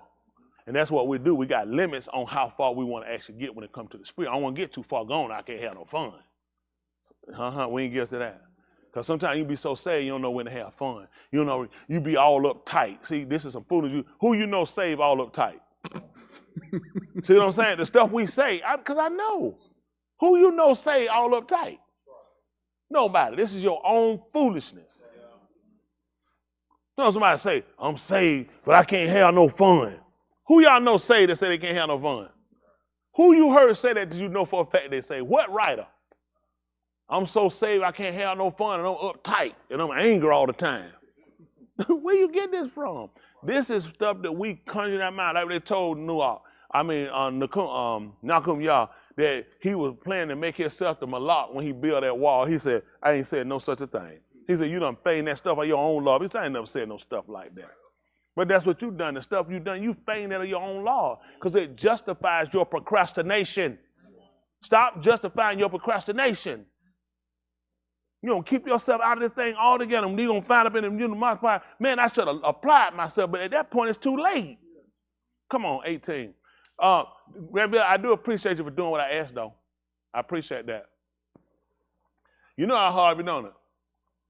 I'll give you behind a check, too, though. That come with a check. That's right, because I'll hard you. I'll give you a check. Matter of fact, come on, let's get it. I don't have too much time. No, come on, man. My brother asked. Man, you know my brother said, he said, no, you won't. I said, yes, I will.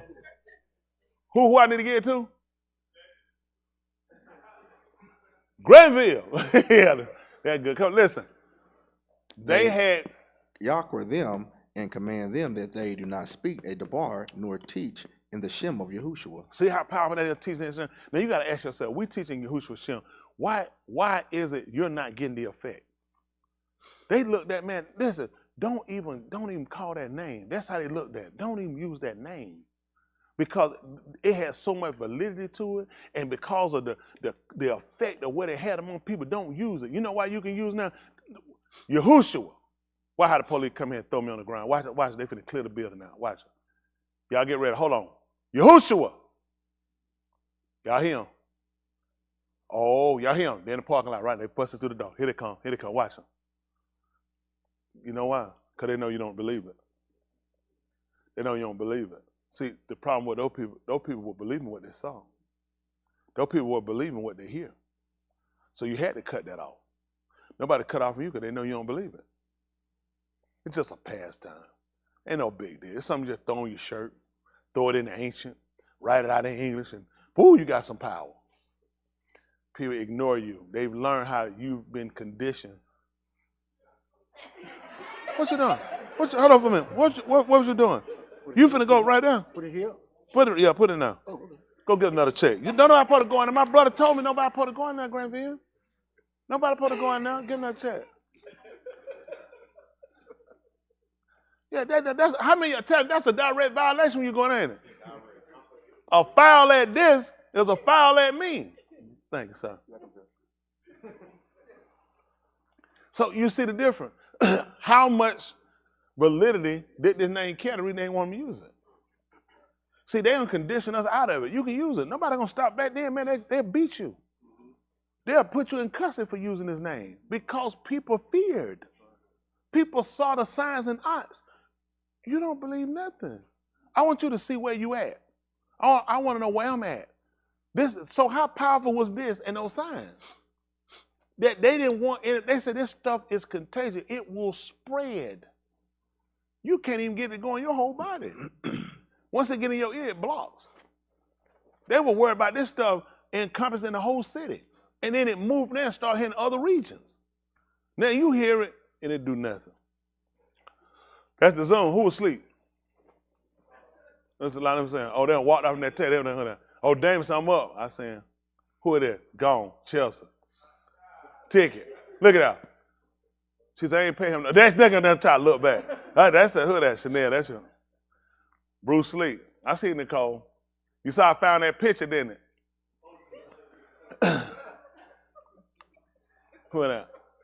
Connected Auto. Okay, there you go. Who else we got? Bruce Lee.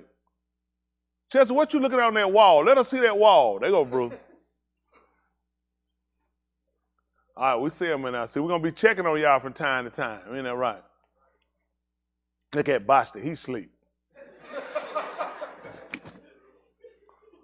Oh, they go Boston right there. Oh, they go Boston. All right, we got him. All right, we see y'all. Appreciate y'all. Hang in there. So, all right, so we see that. Let's move to the next verse 19. Listen what he told him. But Quph and Yahuah answered and said to them, whether it is right in the of the Elohim to Shama to you, rather than to Shama to Elohim, you be the Shafet. You see that? This is what I want you to look at. Now, these people were trying to keep them from, but they wanted them to judge what was right, what was Sadiq. They looked at, because I'm going to tell you what happened here, the reason why they would do this. In your Torah, you were taught that whatever they amar you to do, but not after. So did they say, do like us? You see how you get trapped up with Torah? Because your Torah, even Yahushua told you, he told you that these people desire to sit in Mushah's seat. He said, they say and do not. He said, all they'll amar you to do, but not after. And they never told them to do what we do. We don't worship that name, so do like us. Because they knew they wouldn't have done it. So what they used was their Torah against them. We command you not to do it based on our position. See that? Somebody said, well, that's why I do what they tell me to do, because the Bible say to do what they tell you to do. Now you just stupid. These men sat down and said, well, let's do this. Dan means judge. Judge whether it's right. If Elohim has told us to do something and you tell us to do something, who should we amar? Y'all saw, I'm sorry, Shama. Who should we Shama? See, that's when you got intelligence when you sit down listening. Some people get stuck saying, well, really they did wrong because the book said you're supposed to obey whatever they tell you. He didn't say whatever they tell you. You got to pay attention to certain things. If Elohim has given you an order, you don't go against that. Y'all got it? And that will come up. What could they use hands as an illustration that could have backed that up? Hands. Good one. I see hands and they think. I don't know. What is it? Hold on, I'm thinking. I think I got 3 answers. How if I'm thinking? If I raise my hand, I had an answer, don't I? Carrie. Hold on. Who's that? Carrie, I'm sorry, I got the Hall. The Hall, he been out there a long time, though. Hold on, Hall, let me get one in here. Let me get one on. We ain't had Carrie. Oh, Canada. We got Canada up here. Can you raise your hand? That man said, I see raise your hand. He said, counter. What is kinda means you had your hand up? It could be you. It ain't getting worse and worse. What you get? Hold on. What, if you got an answer, I want your answer. Who? That's right. Yeah. How many of y'all know what he's talking about? Don't know what he's talking about. What he was talking about in the 13th chapter of the book of Alaph Byth, 1 Kings, the Nabat had gone and he knobbed against the altar. He knobbed against the altar and told him that there was going to be one that was going to come, going to reign, who was going to offer their bodies on that altar. They became angry with it, and Yahuah had told him not to go back the way he came and not to eat or drink anything in that house, which is the best. And then when he had left after he had knobbed against it, one found him and asked him, they came back and they had told the old one who was in the house, and he told him to go and fetch him, get him, and said, tell him that a Malachie had appeared and had told him to come back. And he did come back to that house, and he sat down. And while he sat and ate, the Ruach moved on the one head who had told a lie, and he told him, then Yahuah tell you not to come back the way you gone and not to eat or drink in his house. And he let him know what was going to happen to him. And that man wound up getting slain later. He laid there dead, already there and a donkey.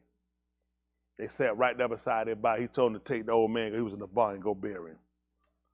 So this is how important it is. That's why they looked at. See, they didn't just pull some on their own. You had to have writing so you have something to be able to justify behavior. Now, when Elohim had told the Nabal to go do something, and Amalek, he told him to do something different, they realized it cost him his life. So now when Elohim had told us to do something that we were supposed to preach and teach in his Shem, and you're telling us and you're in leadership not to do it, it's not hard to put this together. And it's logical, it's practical, and it's based off of writings. You do a lot of things, and I do a lot of things, and they're not based off of concrete writings. And that's not conditioned for obtaining the Ruach HaKodesh. Getting the Ruach HaKodesh is making sure that you're staying with concrete writings, because it's based off of writings. So you can't get a Ruach of writings when you don't comply with writings. That makes sense? Okay. All right, let's see. Next verse. We are not able to stop speaking about what we saw in Shammah. What did they tell him to do? Did they just tell him to stop? They commanded him to do it. And what they say? They broke nature. If I say I can't, that means I don't have the ability. See, since they're obtained through obedience, the Ruach HaKodesh, it's impossible for me to go against it. I don't have the ability to do it. You trying to tell me stop, I can't control it. It's outside of the will. It's not, see, that's the purpose of giving it to him. He's trying to show them this is the difference when a person take on the nature of Elohim. It does not allow you the ability to go against. See, you trying to tell me to do something, I've conformed to Elohim's nature. You're telling me to stop doing, I can't stop. Go tell a tree. Go tell a tree, be a rock. Yeah, no, do it. Say in the name right now. And you be a rock. And watch that tree sit there and still be a tree. Because it can't conform to anything else. It's under discipline of a nature. And the reason why he does that is to try to show you that once you get the writing and once you get him in your law and you conform to his discipline, to his nature, it's impossible for you. That's why it says it's impossible. It's impossible. Hello? Go tell a rock to be a cat. Turn into a cat right now. Where that rock? You don't see that rock? You don't see a little hair start growing that cat, little paw come out? What you gonna say? How many of y'all know for certain it's gonna be a rock? Why? That's the nature. That's what he made it. It's under discipline. And you ain't gonna believe it. That's what he's trying to get you to say. Once I put you up under discipline, that's why they said we can't. It's impossible. We can't stop talking about what we've seen and heard. It's impossible because we'll be fighting against the truth. So he put them in the back. You saw this. You've heard this. How could you let somebody convince you it's a lie? They said we can't. It's no way possible. I know what I've seen. I know what I heard. I can't go against that nature. But you go against it. Why? Because you don't understand the importance of following his nature. Y'all got it? He told you how the carnal-minded man is. What was he not subject to? What was he not subject to? He was not subject to the laws of Elohim. That's what he found out about Adam when he had him in the gun. He was a carnal man. He couldn't be subject to it. He said it couldn't be. Everything he told him, when he told him don't eat of that ox. You understand that? Don't eat of that. Let me ask you a question. Come here, Bart, for a second. I'm going to say, I don't believe. You know this in my hand? Yes. What is this? Called drop. Don't eat it unless you die, huh? Eat it. I'm sorry. I'm sorry, I put my hand. You take it, you eat it. Come on, get the check, bit man. Come on, man. Come on, bit man. Come. My brother Jack called. My brother. So what I was trying to show, what he did is what the carnal man does. He heard it, but really what he did is show this is us. Yeah, that's what we do. So this is now, had he been Ru'agni, no, that's stupid. Why would I do that? It's like, because I told you to do it. He said, no, I'm not doing it. I'm thinking, so you just finna sit here in my face and don't do what I tell you to do. I ain't gonna be able to do that. You come up with something else I do, I can't do that. Why you can't do it? I can't do that. I want you to do it though. I'm not doing it. Because see, he's looking at, I operate on a protocol. And it does not allow. I can't break that program. Years ago, I remember when they had computers, when they hooked them into the web. You put a floppy disk. It plugged up to the wall, floppy disk. You put that floppy disk in, and you type in, and it has some data. You type in butt-naked Chinese women. I remember them things, you'd pop up on that computer, man, you'd be like, goodness. Then you'd take it off of there right now. You'd have horses having sex. You would type. Anybody familiar with the floppy disk? Yeah. When you put the floppy disk in there, and you could type in different stuff, and they would come up. Yeah, with the floppy disk, hold on. When you put the floppy disk in, yeah, you could put it in, you could type in different stuff on now. Chinese women having sex, donkeys and Asian women. Y'all don't remember that for real? She remembered. They said, yeah. That motherfucker, yeah. No, the floppy, huh? What happened? Hold on for a second. Hold on, what'd you say about that? It was a program? Oh, you put the floppy, it was a program? Or if you had something, you could save it to it. But you could type with just the floppy, you could type up and you could pull out the floppy disk. The floppy disk will pull it up for you. It will go out there and search it out. Huh? It had to be on the disk. Okay. Okay, try to make sure I understood that. So what we got to get there, we need to get these people to start putting this information on the disk so they can stop pulling up other stuff you ain't got no darn business doing. I know what I was talking about. I don't know what y'all feel like I'm retarded. They like, but the purpose of what I was trying to tell you, it was impossible for you to pull up anything that was not there. It's impossible. These folks in here, they like, we got to help preacher. He know that book. We really know, man. So, he said dangerous. I had witnesses. So if folks were, I remember that on there. Nah. She was going to, no. I know you didn't.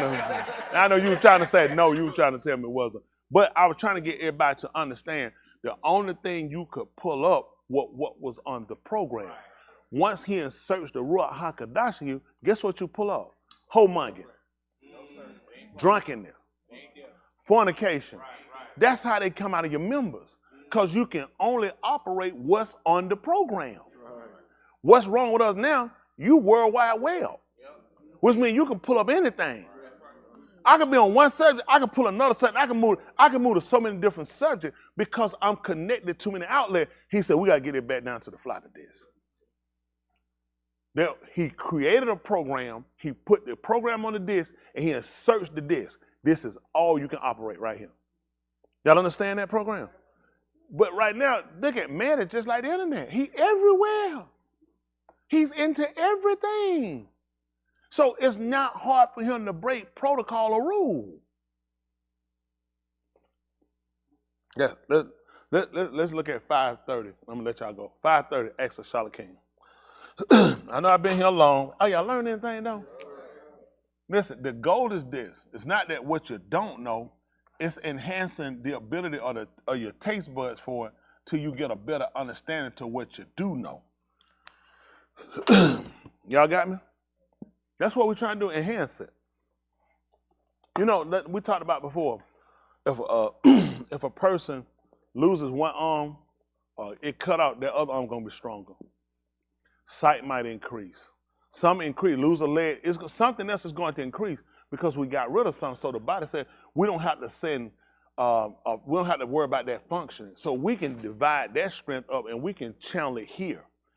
That's what happened to give you the Ruach HaKodesh. That energy time you had to go through, look at Playboy magazine, watch them tape, go on internet. Well, that we can focus at him. That's how you become stronger. Y'all said because I cut that out. Every time you're taking something out, guess what? Now, other things start to enhance. The smell, the hearing, because now the stuff I used to listen to, I don't listen to that no more. I'm knocking them hoes down, knocking them down. I don't listen to that no more, so we can channel it into somewhere else. Y'all got it? I'm trying to help you enhance yourself when you can get better. You don't realize why you're not better because you still World Wide Web. We got to get this locked down in one program. One singular program. That's how we're going to operate, okay? And it's going to call, we'll name it Word Perfect. We'll put it in Word Perfect. All right, it ain't gonna work with other stuff. It'll only work for when you're trying to just do the work. So don't try to put it with nothing else. Only for you and when you're trying to operate. If you got a mindset you're ready to operate in the work, put the program in and leave it locked in. Don't swap it for another disc. Keep this disc in. Everything you'll need to do with him will work from this disc. Come on. By stretching out your hands for healing and giving odds and wonders through the Shem of your Kadosh Abad, Yahushua. Mm-hmm. And it came to pass when they had Palal, the Malkum where they came together was shaken there, and they were all filled with the Ruach HaKadosh. Ooh, shaking. We're back to vibration. Vibration sound, you see that? Shook. These people they were all filled with the Ruach HaKadosh. What happened? And they spoke the Debar of the Elohim with courage of love. Mm-hmm. Courage without fear. What's in the wrong place? You said in 4th chapter. I told him 5 and 30. 5 and 30. What's your ring, Chris? That was 4 and 30. Don't worry about that. That's a check. Come on, let's get that. Excuse me, Chris. Chris, we got a call. We got a call. My brother called. That man got these members so thorough. I'm looking at these folks at home saying, I know I was asleep for a minute on Zoom, but I'm back up now. Everybody doing all Well, that. Let's see who's sleeping now on Zoom. That Zoom mess them out. They get too much. So you give them too much warning. Oh, Porky Mike, I know he was asleep. I see Damon leaning on there now. I see you, Stasia. Bruce back up. Michelle, she laid back. I know that label. You lay back in that head, lay back like that. I'm going up yonder. Who else got it now? That's it. Michelle trying to hold 2 kids to try to keep her woke. Hang up, Jessica, you finna get a check. Jessica, you fade. You gone, Jessica. And she's out of there. Look at her looking around like, what happened? Yeah, I know. We caught you there. I see you, Keandra. I see whoever. Look around. I see Kayla, whoever there. Danielle, I see she done jack tuned in. She's just in time. I know he'll still be when I get. Look at Chelsea. She's staring out the window now. Chelsea, we over here. We just checking. I see you, Liz. Look at that. I know Eric like that. Eric, quit all that smiling. Not on your program out here. All right, we see y'all up there. All right, appreciate them too. All right, let's see what we got. I see Michelle. All right, let's see what we got. Who is it right here? Who I need who? Who? I'm missing somebody. Who? Oh, Bobby around there bouncing around.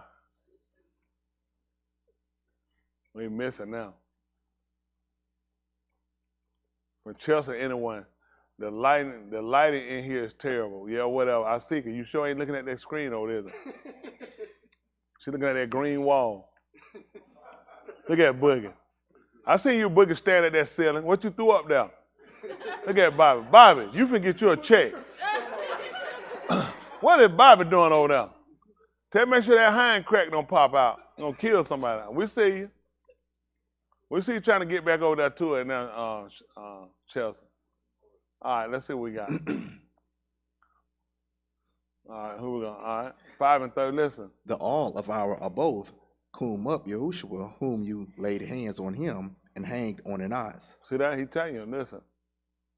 The one had the Elohim. Well, they hadn't got there yet. 31.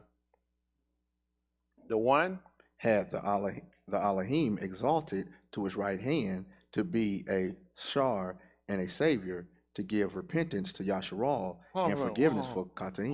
What you saying, savior? A savior. Okay. Okay. I'm gonna say, wait a second. Okay. Which is a Moshe. Moshe is also a savior, to give repentance to Yasharal and forgiveness of Kataim. Y'all see that? Yes, sir. This is what he used. See, he used Yahushua to reconcile them. See, that's why people need to look at, he was used for reconciliation. Typically, this is what people don't realize. Y'all remember when Asu, who they call Esau, and Jacob had broken up? Y'all remember what Asu wanted to do to Esau? He wanted to kill him. Who they call Esau? I mean, Asu is Esau. He wanted to kill Jacob because his birthright being stolen. So he wanted to kill him. Anybody know what he tried to do, what he did in order to repair that? Gifts. He brought gifts. So what you think he's supposed, when he told you, I beseech you therefore, our king, that you present your bodies a living, what did you think that was about?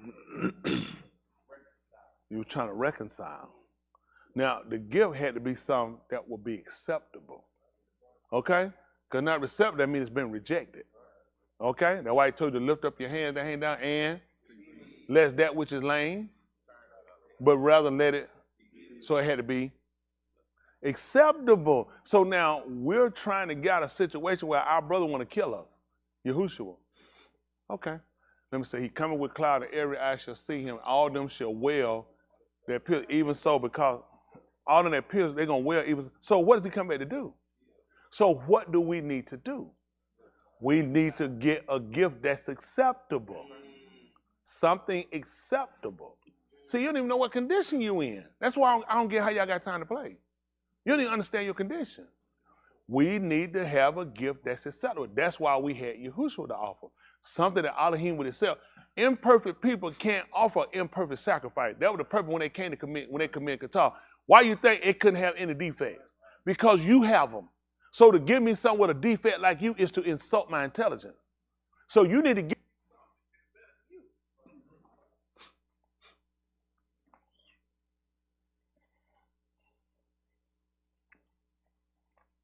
The only way for a person to get delivered from their kata'in is to use Yahushua. This is the only thing that he's exalted, that he's accepted. Y'all got it? This is the only thing he'll accept. And your life has to measure out to the condition that he set for us. That's the only way you can be saved. He's the first one to get us back into a relationship with him. Now you have to get your life where it has to be compatible. Y'all had that sometime, like some of the new phone, you have your old charger, like you might have an iPhone 14 and you got an iPhone, the first iPhone, you can use that charger plug up. Why not? That's what you, so that's what you're looking at. You're not going to be able to use that junk you had at the first because it's not compatible. And also go along, he told you, you know how every time you buy your phone, you got to get a new charger. Yo, man, you know where they got it from? Because nobody don't put no new wine in an old bottle. He said new wine going new bottle. So new phone need a new charger. New light, you got to get a new sacrifice, new offering. That's what Yahushua came in for. See, everything I'm telling you, you understand it. You just play dumb. That's how you had it. You're going to need what's compatible. It's not compatible. Y'all got it? Now, there are some chargers you can buy from these places that are similar, and they'll wind up messing your phone up and short them out. And that's what people do with certain religions. They look almost compatible. They'll look like they'll fit, but then you'll find later it'll short you out. Hello? So that's what he told him. Let's say, so now he let you know. So you didn't know what he did for him. What was the purpose of exalting him? So he can be a savior. So hold on, stop for a second. This you're going to compare to who? The one Elohim exalted with his right hand to be a shar and a name. Don't take long. Come on, holler. Yosef. Yosef couldn't save nobody when he was in prison. He couldn't do it. Louder, nada. He couldn't make no decisions on nothing. Only way he could do it, he had to exalt him. Pharaoh had to make him the second highest ruler. And he made him a savior because he let him make whatever decision he made, it was for the saving of the people. That's why he was able to take stuff and put it up the store. He said, so it'll be in the time to come. It was for that what he put him now, to be a savior to the people. Yosef was a savior. He saved Mizraim. Y'all got it? The whole purpose of why Yahuwah exalted. You learn the story about Yosef and Pharaoh before you learn about Yahuwah and Yahushua. That's why he exalted him, so he could be a shah and he could be a savior. See, Mizraim was going to perish. After those first 7 years, the last 7 years were going to kill him. So he had to look at, this is a mess. I'm going to lose my people and my rule. So he chose a man who could be wise and discreet. Somebody he could put in position that could make sure he would be for the saving of the people. So he would be Musha. Y'all got it? Because he saved the people. See, I know, you didn't hear the name. You should have paid attention to the ability. See, the Quph was the same thing. Hello? Okay. Y'all get that? See, and listen what he doing. And forgiveness of Katain. You ain't gonna believe. What did he do to his brothers? What he did it when he was in prison? He did it when he was in his master's house? When did he do it? He did it when he was down in the hole when his brother and them put him in there? When did he do it? He had to be exalted. He had to be put in position to do that. See, everything he took him through, guess what you realize now? That was so he'll forgive you. So let me ask you a question. Where was he at with his brothers before he got that position? I'm still holding that against you. So you see how it benefited you? When he exalted him, put him at, because guess what? He look at seeing how this has worked out for my tube, Chris, I ain't mad at you. Now I'm pissed with you when I look at, I'm sending prayer because your stupid stuff you pull. I'm pissed. I never forgive you for that. But when it worked out for my tube, in the end, I look at where I'm at. You know what? Don't even worry about that. That's why I exalted it. Otherwise, he'd have held against you. Why you think you hold stuff against people? Because it set you back. It hurt you. You lost something. Why you typically hold stuff against people? So when he looked at it benefited me in the end, I don't have no reason to hold that against you. See, it ain't just forgive because I said it's because he can see the benefit. You don't see a benefit in there. All you see, you cry, you weep, you're a miserable, sorry piece of a human being. When you gonna ever go up? Especially when you had all these outcomes, all these situations, and he delivered you how many times? How many times he recovered you? Why is he gonna fail now? Also, when I said that sorry piece, that include me too. Let's go, 52. Let's see what it says. And we are his witnesses of these matters, and so also is the Ruach HaKodesh, whom the Elohim has given to those who obey him in his call. That's why you need it. Now, let me ask you a question. When he gave them a Malachite to go with them, to keep them in the way, why was he giving him that Malachite? Why? Why did he give it to him? Say it louder for him, Jaheed. So they would? They did obey him. That's why he was giving it to him. Pay attention. They did obey him. That's why he gave it to them. That would keep them in the way. They was already going.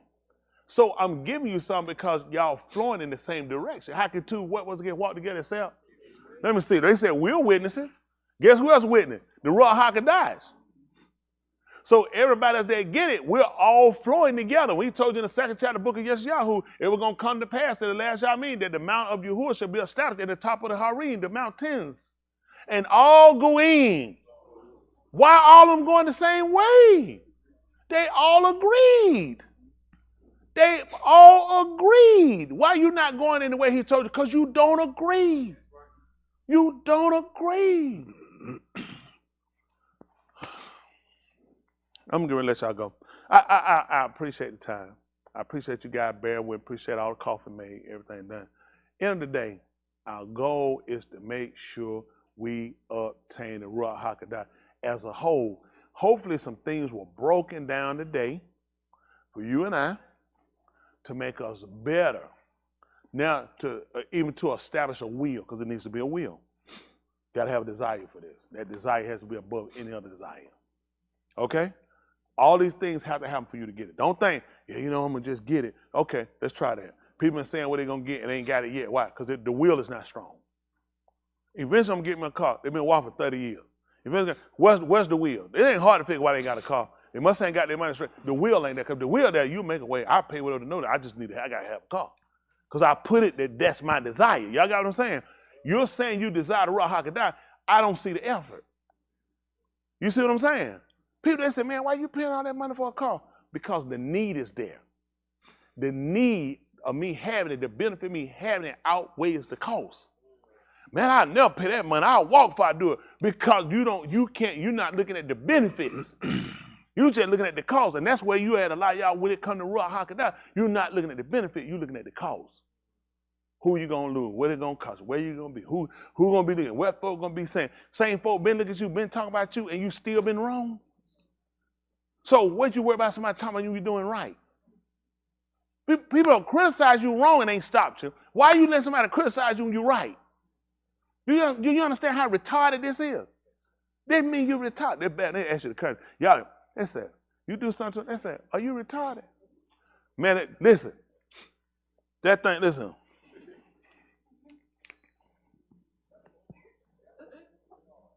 And twist it. Now, yeah, for they retarded. It's retarded. Man, folks that took that stuff serious, and they asked you to do something more. They said, you retarded. You been thinking, am I retarded? I might be asking myself about it. Why did they ask me, was I retarded? Am I doing something retarded? You doing something real stupid, and people with sense don't do it. Y'all got what I'm saying?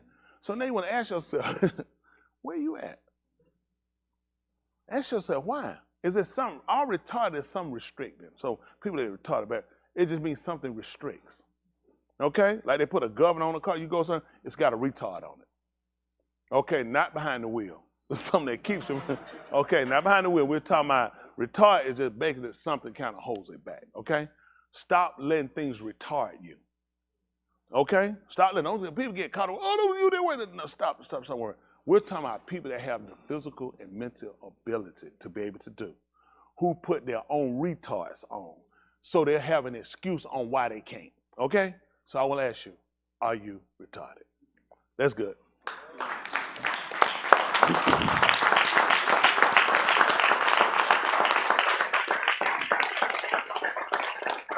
Appreciate y'all. Appreciate y'all. And love y'all. Oh, it's so good to see y'all. Good to see all y'all.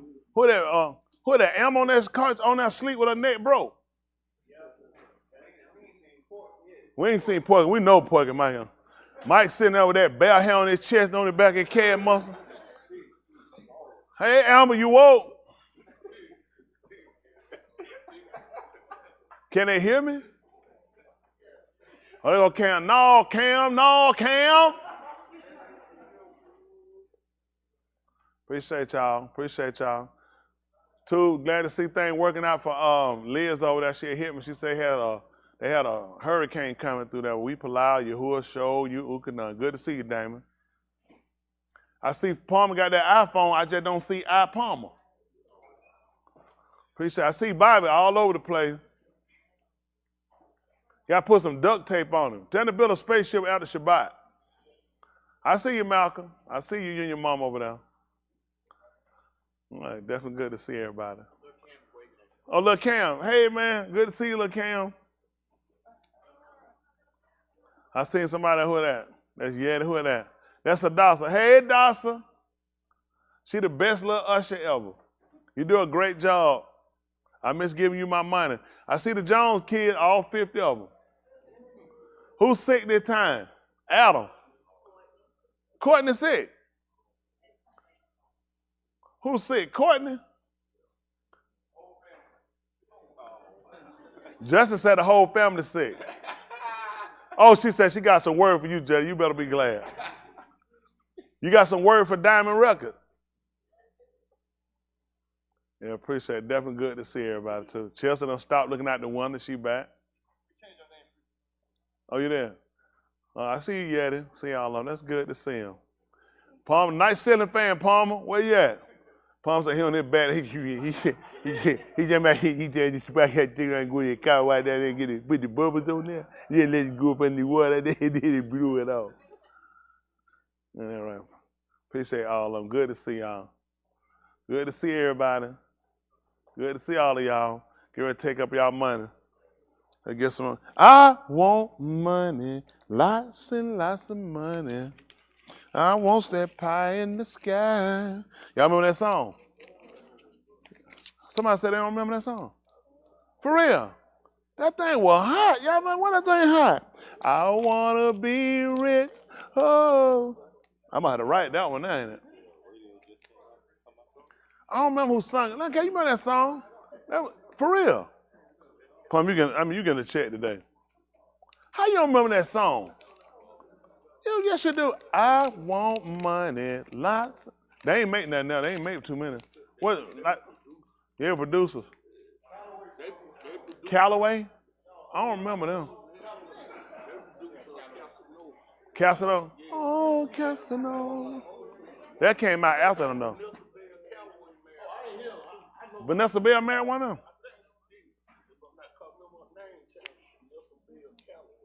No, I didn't know her name changed.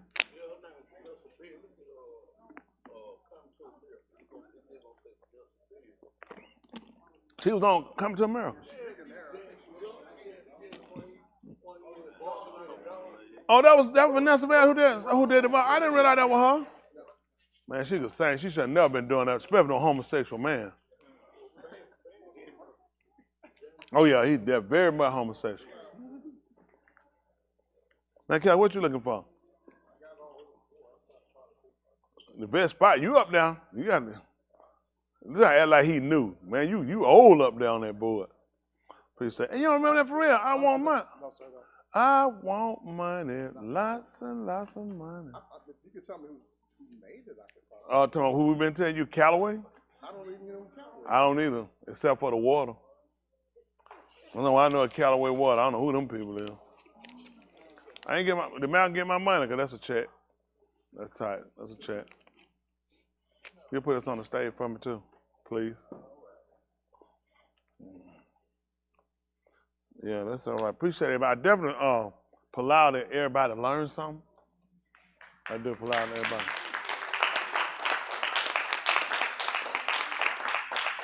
Putting all that time in ain't no good. If we ain't getting no information and we ain't getting better.